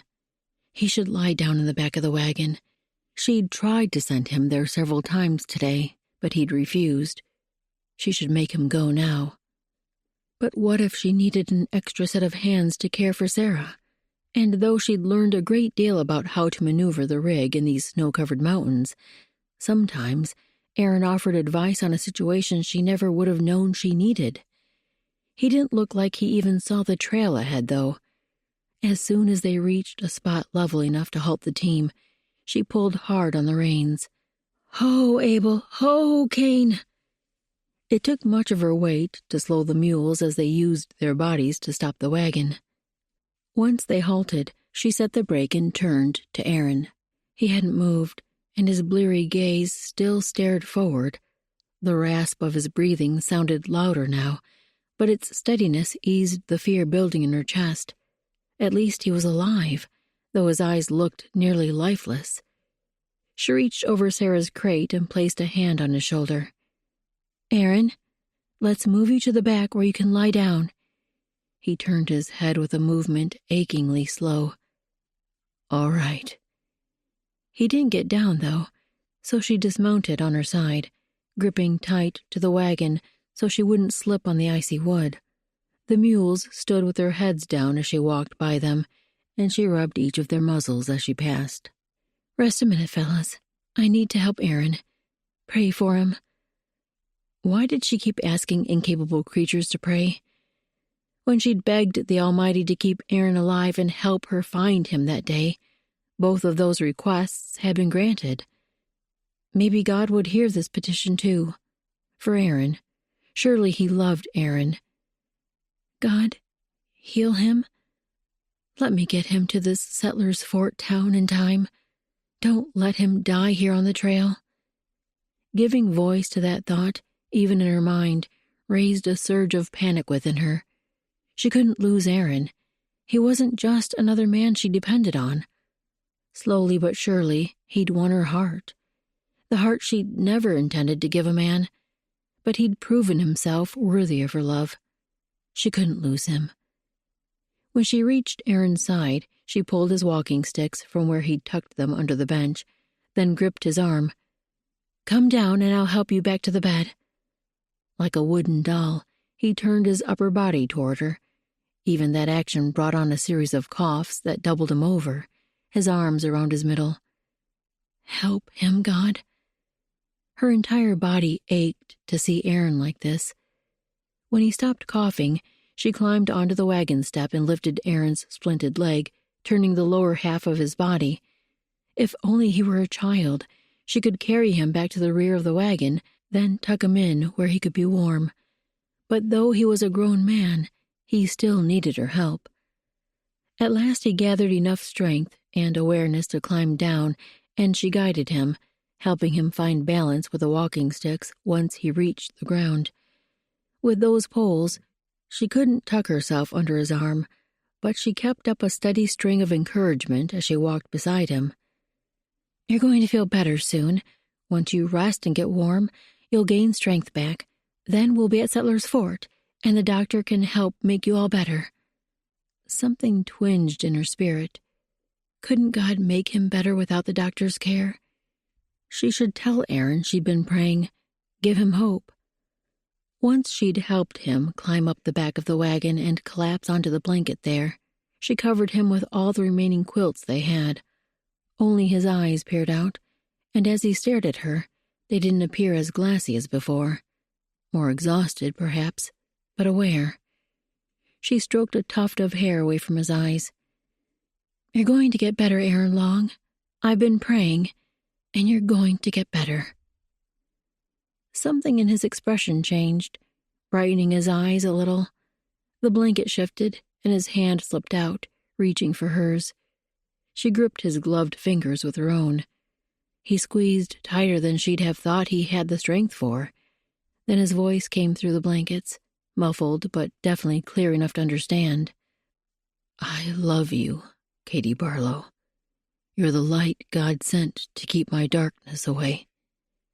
The sharp burn of tears sprang to her eyes, and she brought her other hand so she could cling to Aaron with both, with all she had. "I feel the same way. You make me hope for things I never thought possible." Another cough overtook him. It was a wonder he'd been able to say so much already without coughing. When the heaves subsided, she lifted his hand to her mouth and pressed a kiss there, then tucked it back under the blankets. "Sleep and get better. I'll get us to Settler's Fort as soon as I can." Chapter 12. Had Aaron given her the wrong directions? Katie leaned forward to peer through the falling snow at the path in front of the mules. This didn't even seem to be a road. She was simply guiding the team around the trees in this scattered wood. With snow covering the ground, she had no idea what lay beneath. Before they'd left camp that morning, Aaron had whispered their route in a hoarse tone in between coughs. His brother's cabin lay off the main road through a sparse wood. She'd found the marker to know when to leave the road, but were they still going the right direction? She'd been navigating these trees for more than a quarter hour now. Maybe she'd missed the cabin. She glanced back at Aaron, but only caught a glimpse of the blanket that cocooned him before she had to look back at the land ahead to guide the team around a cluster of trees. Should she stop and ask him if he recognized anything around them? He'd been sleeping when they turned off the road, and his body desperately needed that chance to regain strength. But if he could identify whether they were going the right direction or not, they could get to the shelter of his brother's home far quicker. Of course, they couldn't see much for the snowfall that seemed to be growing thicker. Waking him might not help at all. A bark sounded ahead, and she straightened, straining to see what Barney had spotted. The dog stood at attention, staring through the snow. He barked again. She reined in the mules lest they run over the mutt, for he hadn't left the center of the path. Another figure appeared through the curtain of white. A man. Layered with such a thick coat and hood, she couldn't see much of him. The stranger raised his hand toward her, maybe in greeting. As he walked by the dog, he held that arm out to Barney, but of course the animal slinked sideways out of reach. As the man turned his focus on her and proceeded toward the side of the wagon, his gait turned wary. He halted a few steps away from the bench, his hood casting shadows over his eyes that made him look at least a score of years older than she. "Can I help you?" She tightened her grip on the reins. Could he be dangerous? Aaron kept his rifle under the seat, but her hands were so cold she might not be able to pull the trigger. Certainly not with any speed. Yet, if Nate lived around here, this fellow could be a neighbor. She lifted her voice. "We're looking for Nate Long's place. Do you know him?" His gaze shot down the length of the wagon. We? Better she make it clear she wasn't alone. His brother's asleep in the wagon. Also better not to reveal Aaron's weakened condition. But the stranger jerked into motion, striding toward the bed. Aaron? Her heart hammered. This man knew him. He must not be a danger. She scrambled down from the wagon as the fellow moved to Aaron's blanket-wrapped body. Who are you? She lifted her skirts and scrambled through the snow to catch up. The man ignored her as he stared at the blanket-covered form. Aaron? He looked like he wasn't sure whether what lay beneath was a person or a viper that would spring up and bite him. She reached the tailgate. Who are you, sir? Still the man didn't answer, but he reached out and lifted an edge of the blanket. The way he ignored her flared her anger. She grabbed his arm to pull it away, and he finally turned to her. I'm Nate Long. What's wrong with my brother? She tightened her grip. You're Nate? Now that he was closer, he didn't look as old as she'd first thought. The shadows must have added more grooves to his face than really existed. She released his arm and turned to Aaron. He's really sick, has a broken leg and was kicked in the head, I think. He lay unconscious in the snow for a while before I found him.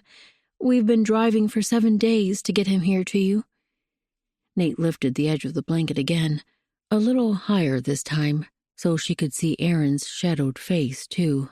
His eyes were closed, his breathing ragged. At least he was breathing. Her own inhales came faster. Brother, can you hear me? Nate waited only a second before dropping the blanket and turning the direction he'd come from. I'll get my horse and tell Laura. We have to take him to the doctor. A weight lifted from her chest as she watched him sprint through the snow. She moved around to where she could lift the blanket to see Aaron's face. She used her thumb to stroke the side of his temple. We're going to get you help, love. Hang on for me. Tears stung her eyes, but then Aaron's lashes lifted. His weary gaze met hers, and though he didn't try to speak, she heard his meaning clearly. Thank you. I love you. As his eyelids drifted closed again, she let the blankets rest and moved around to her seat on the bench. She had to be ready when Aaron's brother came back to lead them to the doctor. Are you sure neither of them is sick? Aaron studied Doc Micah's familiar frank expression as the doctor rewrapped the splint around Aaron's leg. It's remarkable that baby stayed healthy, traveling in the cold and wind for so long. The covered bed you two made for her must have kept in her heat and blocked out the wind. Doc's eyes softened. The Lord had all 3 of you safe under the shelter of his wing. Aaron pushed a long breath out. You're right about that. He glanced around the room, his old room where he'd spent so many long months, first smothered by darkness, but then fighting to build up the strength in his leg. Laura had been his nurse, determined to see him recover. He'd been a louse through most of it, but eventually her tenacity had pushed him to try. Leaving this room had given him the first real hope that he could find a normal life again, and now, being back here, lying in this bed with a splint strapping down one of his legs. But he wasn't that old Aaron. This wasn't a life-changing break, only a small fracture to the bone, as Micah called it. And he already had God's promise of strength to keep him from succumbing to the darkness. Not only that, but he had a precious gift, 2 precious gifts, lying in the room next door. He looked back at the doctor. Is this sickness contagious? Can I pass it to others? Doc shook his head. The pneumonia's settled in your lungs, but it can't be spread at this point. Aaron worked himself upright in the bed, then pulled the blanket off and reached for the walking sticks leaning against the chair. This old pair had been his companions for far too long, but he'd be thankful for them once again. Doc Micah didn't try to stop him as he worked up to his feet, though that didn't surprise him. The doctor had always encouraged him to move around as much as he could during recovery. It had been Aaron who'd resisted the pain of forcing himself to take action, but no longer. He needed to see his girls. The door was closed to the room where Ingrid had said Katie was staying. Should he knock? Of course he should. She wasn't his in full yet. But Lord willing, eventually, he would be able to claim the title of her husband. Husband. He would have never thought he would be contemplating such. Once, he'd been one of the founding members of the toughest gang of thieves in the Montana Territory. Yet now he was not only contemplating marriage, he was determined to enter that state, with Katie. He tapped lightly on the door. No answer came. Was she up and around somewhere? She'd come to see him twice that he knew of, but he'd been so groggy he could barely remember her visits. But that meant she had recovered enough from the journey she probably wasn't lying in bed all day. Then a muffled voice sounded from inside. "Come in." He turned the knob and nudged the door open. Katie sat on the bed atop the covers, legs extended in front of her. Sarah lay in her lap, both tiny legs raised in the air. Katie had the babe's hands wrapped around her thumbs. The sight of the two of them there, and the smile that bloomed across Katie's face, sent a surge of warmth through his chest. "Come see her. She's learning a new trick." He hobbled forward with the walking sticks, and Katie tugged the chair beside her bed a little closer. He lowered into it, then leaned forward to see Sarah. Her dark eyes scanned the ceiling, then landed on him. "Hello, little girl. I think you grew while I slept." She flapped one hand, almost as though she was reaching toward him. "You think so too?" He slipped his finger against her palm, and she wrapped her tiny digits around his. "See? That's her trick. She can hold on to your finger now." Katie's tone matched her smile, and he couldn't help grinning at her. "She's a smart one, this girl." He almost said our girl, but he couldn't call her that yet, not until Katie gave him permission. Was it too soon to ask? He wanted so badly to let her know exactly how important she and Sarah had become to him. He sat up and met Katie's gaze. "Katie, Look who came to see you two." A voice from the doorway interrupted his words, and he turned to see Mrs. Ingrid motioning to someone just outside. His chest squeezed with disappointment, but he tried to keep a pleasant expression. Nate's head poked through the doorway, his teeth flashing in a grin. "You're alive." He directed that comment to Aaron, then shifted his focus to Katie. "Sorry to interrupt, ma'am. It's just good to finally see him up and around." "Come in." Katie offered a welcoming smile. "Have you two had a chance to catch up yet?" Nate stepped into the room, then motioned for someone still in the hallway. Laura edged in with him, and Nate drew her close with a hand at her waist. She looked uncertain, her gaze shifting between him and Katie. But then her focus caught on Sarah. "Oh, look." Katie turned her daughter so they could see, and Laura stepped closer. "She's beautiful, and so tiny." She gave Katie a self-conscious smile. "I'm used to how big Micah and Ingrid's son William has grown. I forgot how small a newborn is." Her voice shifted as she spoke directly to Sarah. "I'm not sure William was ever as tiny as you are, though." "Would you like to hold her?" Katie's voice came softly. An instinct in Aaron wanted to rise up and refuse, to keep Sarah protected in Katie's arms. But that was silly. Laura would be careful, and she deserved the chance to get to know this babe so important to him. Laura took the infant gently, supporting her head as she laid her in the crook of her arm. "Look how precious you are." As she spoke to Sarah, she started a light rocking. "You barely weigh anything compared to William. I bet the two of you will be good friends." The light brightening Laura's face reminded him of the day she'd married Nate. He glanced past her to his brother, and his besotted expression was hard to miss. For the first time ever, Aaron could understand that feeling. His eyes traveled to Katie, who'd been watching Laura as she babbled to the babe. She must have felt his gaze, for she looked over at him, and the sweet smile curving her mouth made something in his chest flip. He slid his hand across the blanket to wrap his fingers around hers. Even if he couldn't ask his question yet, just being with her was enough.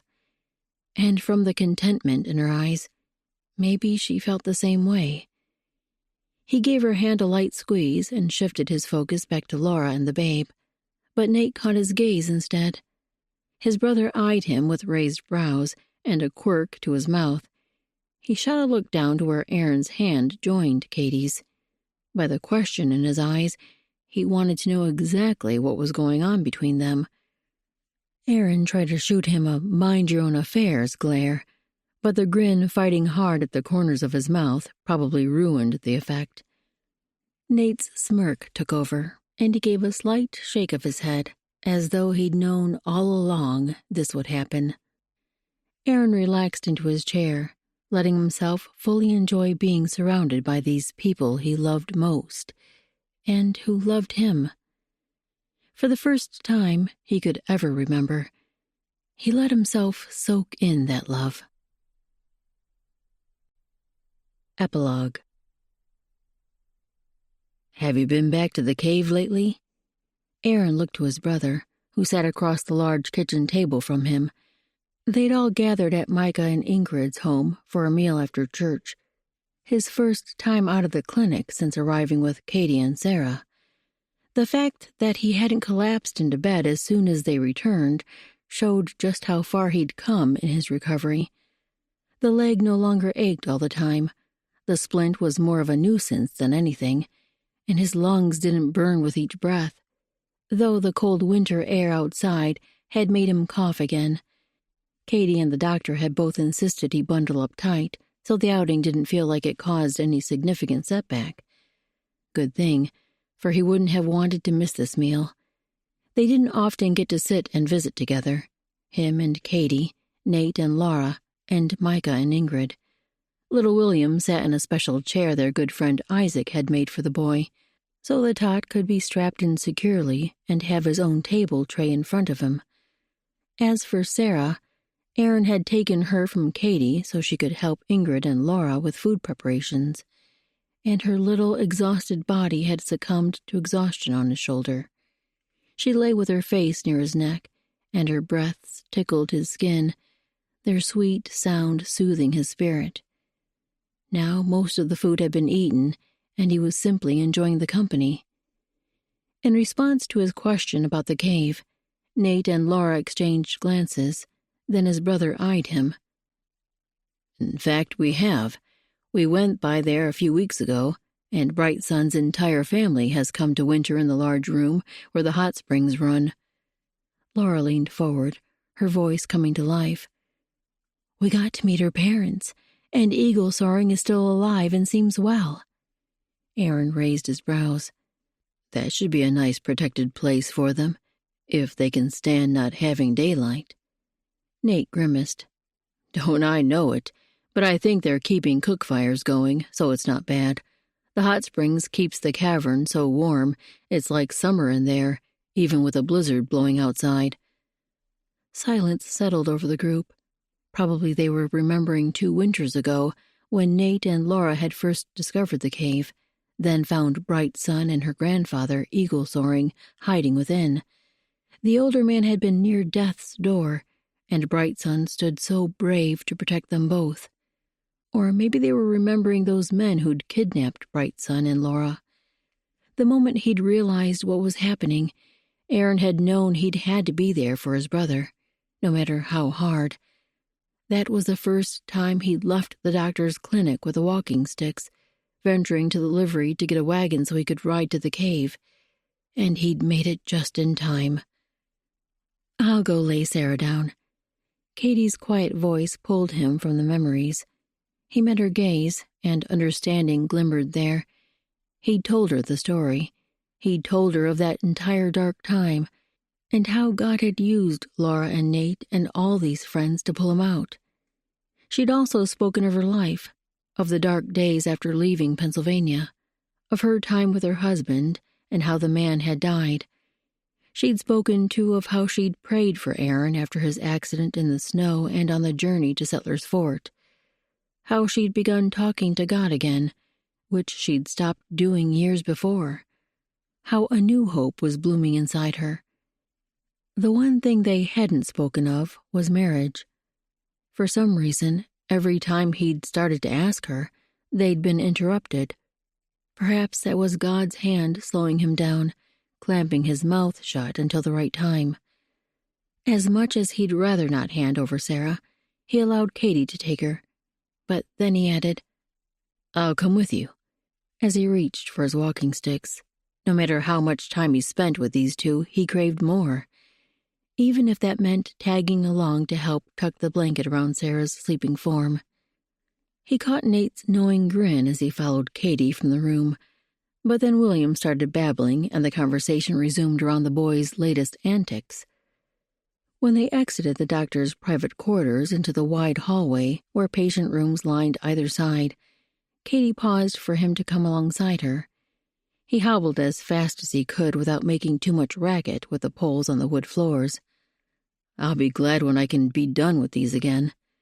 She sent him a grin.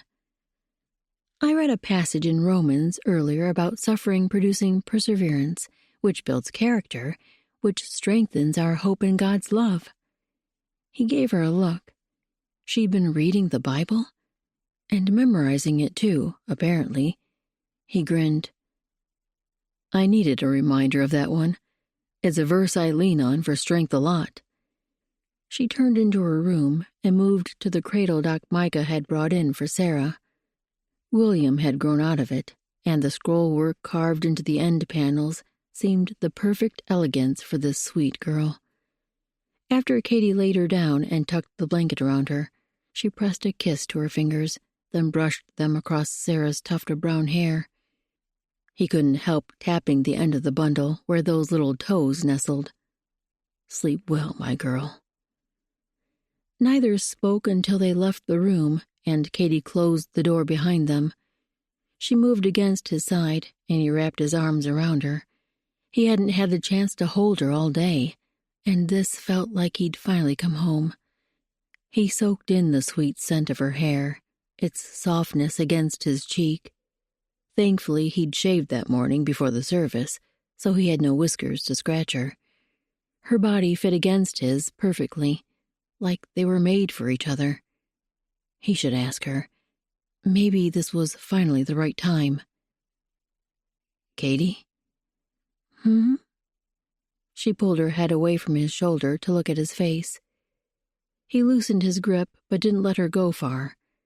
Someone would likely come along and interrupt them any second, but he wasn't letting go until he had to.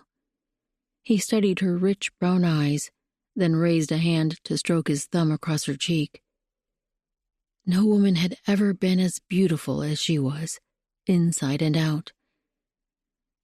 "The day I bought the freight wagon, I thought that was my fresh start, my second chance at life, my way to show everyone the new man I was, the man God was growing me to be." Her brow furrowed as she studied his face, listening with more than just her ears, but also with her heart and her own experiences. He rested his fingers on her cheek, letting her warmth soak through him. "But I can see now all that was preparation for meeting you, so I could become the man you needed, along with God's help, of course. I've never, ever had the desire to marry, to settle in one place and be a family man, not even when Nate did that very thing." He did his best to show his heart in his eyes with this next part. "But you've changed all that. You and Sarah make me see life so differently than before. I'm not just existing anymore, not just going from one day to the next. You make me smile from the moment I wake up. You give me something to look forward to, even if it's just holding that little girl in there while she sleeps." Katie's mouth curved in her own sweet smile, a smile that made him want to lean in and taste those lips, to show her, not just tell, how much she meant to him. But he hadn't gotten to that important part yet. "Katie, I know you planned to go back to Philadelphia, to start fresh on your own back in the States. Do you think you could stand to have me alongside you? If you want to go to Pennsylvania, I'll find a way to support you there. Wherever you want to live. It would be my honor if you'd become my wife. Let me be a father to Sarah." Her eyes shimmered, and her lower lip trembled a little. Was she going to cry? Did she mean to tell him no? Maybe that was why the Lord warned him off those other times. But why would God build this powerful love inside him, a love Aaron had certainly not planned for nor tried to grow?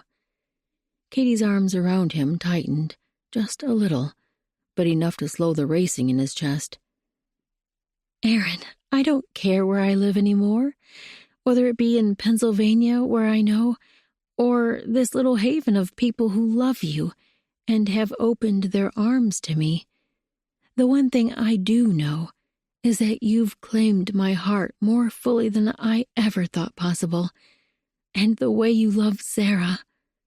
Her voice clogged with emotion, and she smiled through glassy eyes. She sniffed before continuing. "The way you love Sarah makes me love you all the more. We would both be overjoyed to be your girls." His heart surged, nearly leaping from his chest. He clutched her closer, wrapping both arms tightly around her. If he could, he would spin her in a circle. But instead, he settled for pressing his mouth to hers. She returned the kiss with enough fire to make his blood run hot.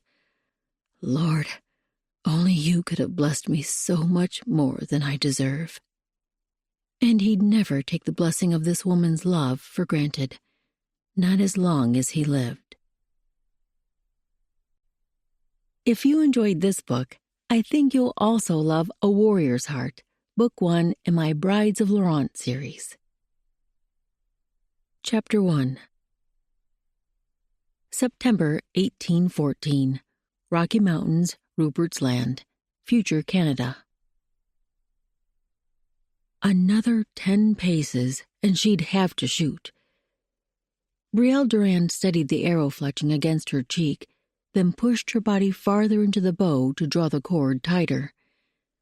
The man in her sights rode calmly forward, his breath blowing white in the early morning air. The mount beneath him snorted, releasing its own cloud as it bobbed against the bit. The animal must sense the nearing danger.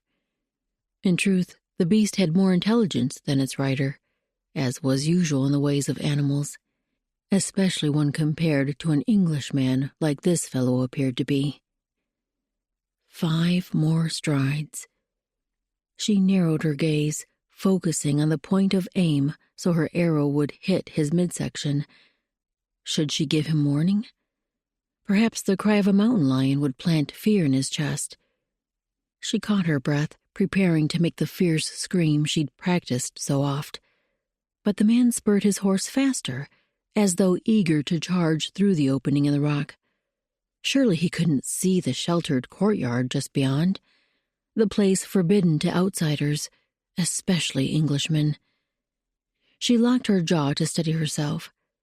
Since her 18th birthday, when she'd finally been allowed to fight with the warriors, she swore an oath each morning to protect their village. Never again would an Englishman enter their inner circle unhindered. Her people had learned the terrible lesson well the last time. Memory of her mother's lifeless eyes tried to surface, but she pushed the distraction away. Pressing against the bow, she took a final breath to aim, then let the arrow fly.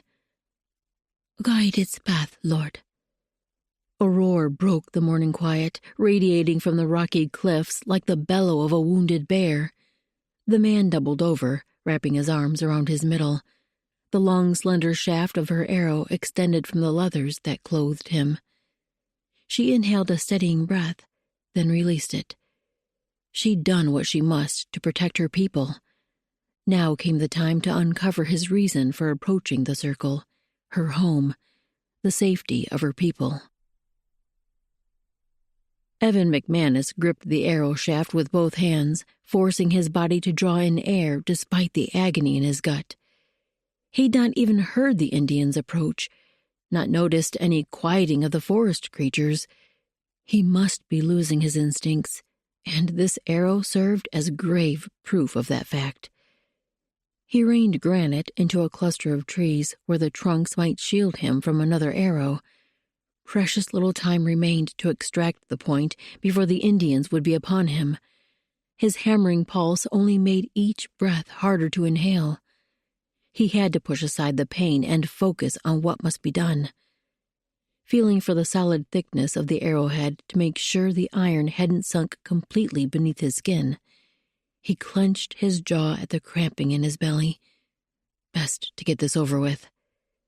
The arrow pulled loose from his flesh in a clean motion. Maybe it hadn't sunk deep enough to damage any organs. The tip snagged on his buckskin tunic, and he wiggled it loose but stopped himself before hurling the wicked thing into the woods.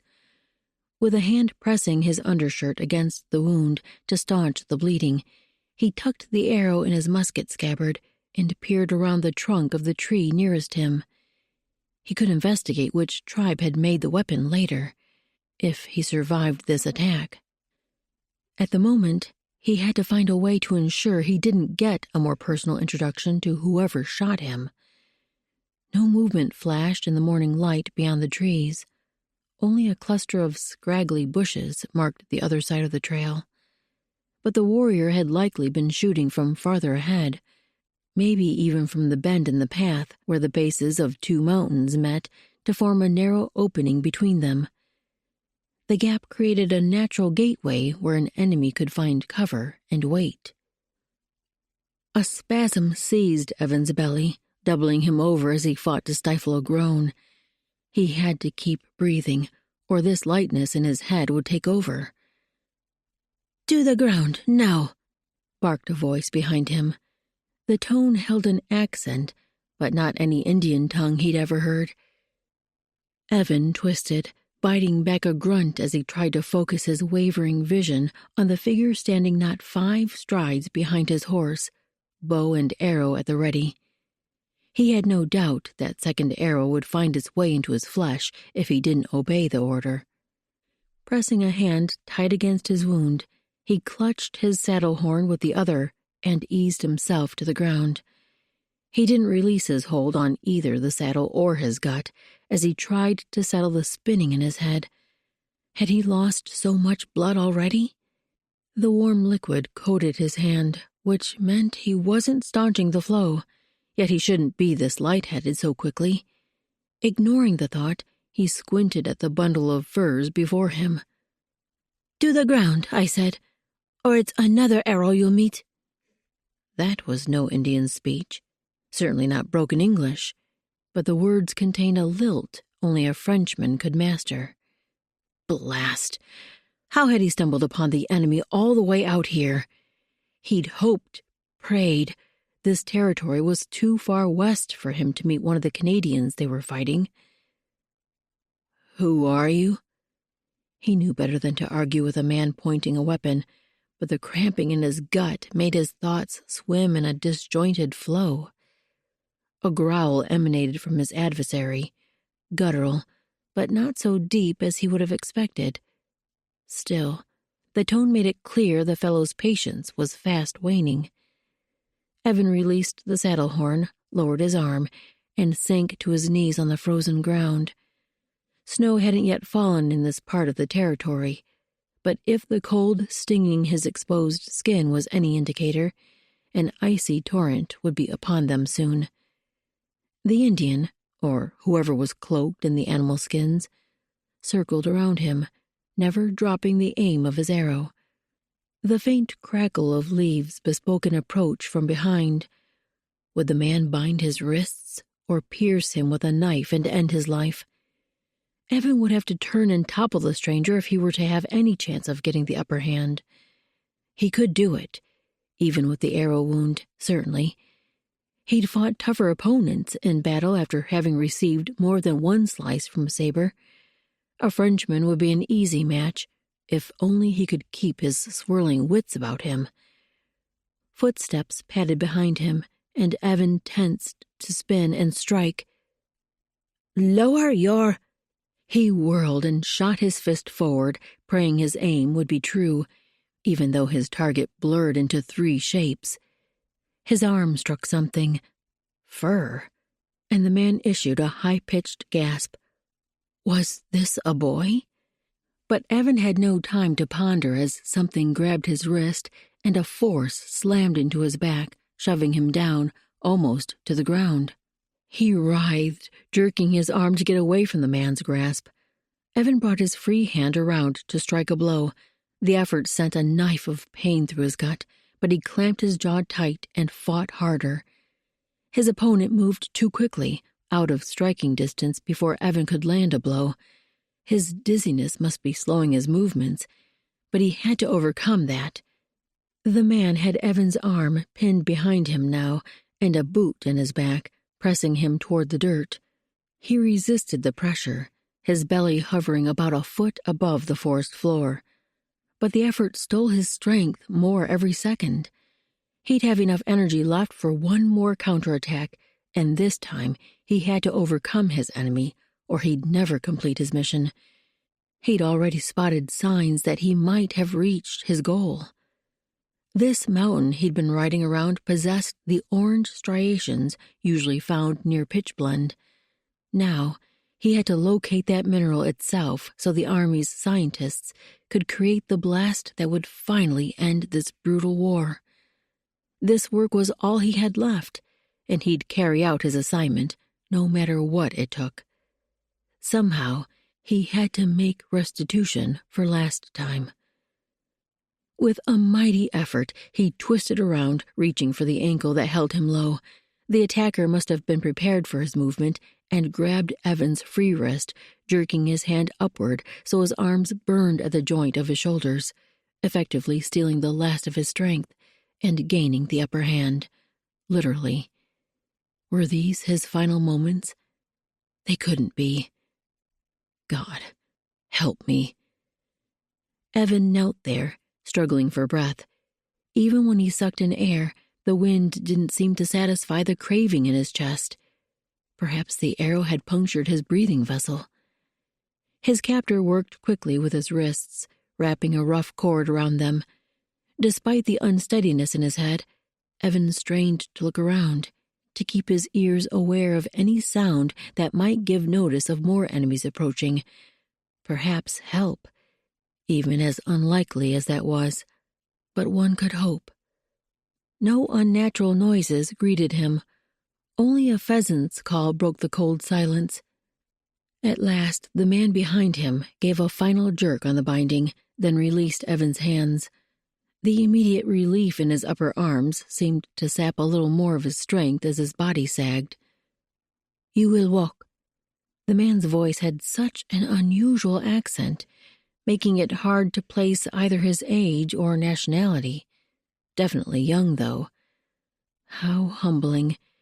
Here he was, Evan McManus, former captain in the American Army and now a trusted spy commissioned by President Madison himself, brought down by a lad with a bow and arrow.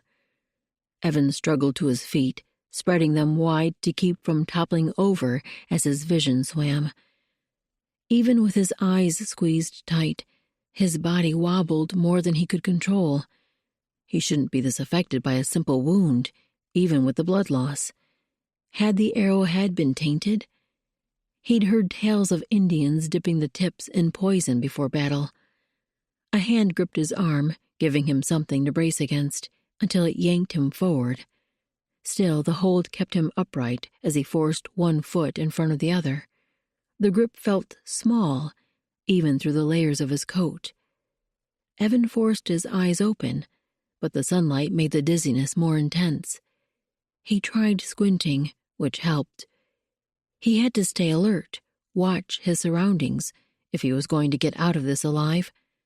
So far they appeared to be walking the same path north he'd been riding, toward the opening between the mountains. When they reached the spot, his captor loosed a piercing whistle. Evan fought to keep from cringing at the surprise blast so near his ear, but a fresh blade of pain pierced his middle anyway. When a second shrill whistle came, he almost jabbed the lad with his elbow, but the reply that sounded from the other side of the rock grabbed his focus. They wove around a boulder to proceed through the opening, and Evan squinted again, now that he could see bright daylight on the other side. The place looked to be a meadow of sorts, with figures darting through the winter-brown grass. Voices called, or maybe laughed. Children's voices? The pain and blood loss must be making him daft. Or maybe he was being taken to an Indian village. He had to stay awake and watch for a chance to escape. His captor pushed him forward as other figures approached. These, too, were wrapped in animal skins, but their bulk proved them to be full-grown men. His vision blurred further. Even when he tried to focus, he couldn't make out much more than dark or light hair. Low murmurings sounded around him, yet they seemed to come from so far away. Or maybe it was he who had moved. He had to recover his strength. Squinting again, he tried to straighten. "Who are you?" The talking around him ceased, and a figure stepped in front of him. He blinked to focus, and the fur cloaking the person began to look familiar. His captor. The man reached up and pushed the hood off his head, revealing dark hair and a smooth face. Evan blinked. He must be dafter than he realized. Although with the person less than a stride away, it was hard to miss what his eyes took in. A woman? Even through his shadowy vision, he could make out the delicate angles of her face, those piercing dark eyes. "You have come to Laurent. Now you will tell us why."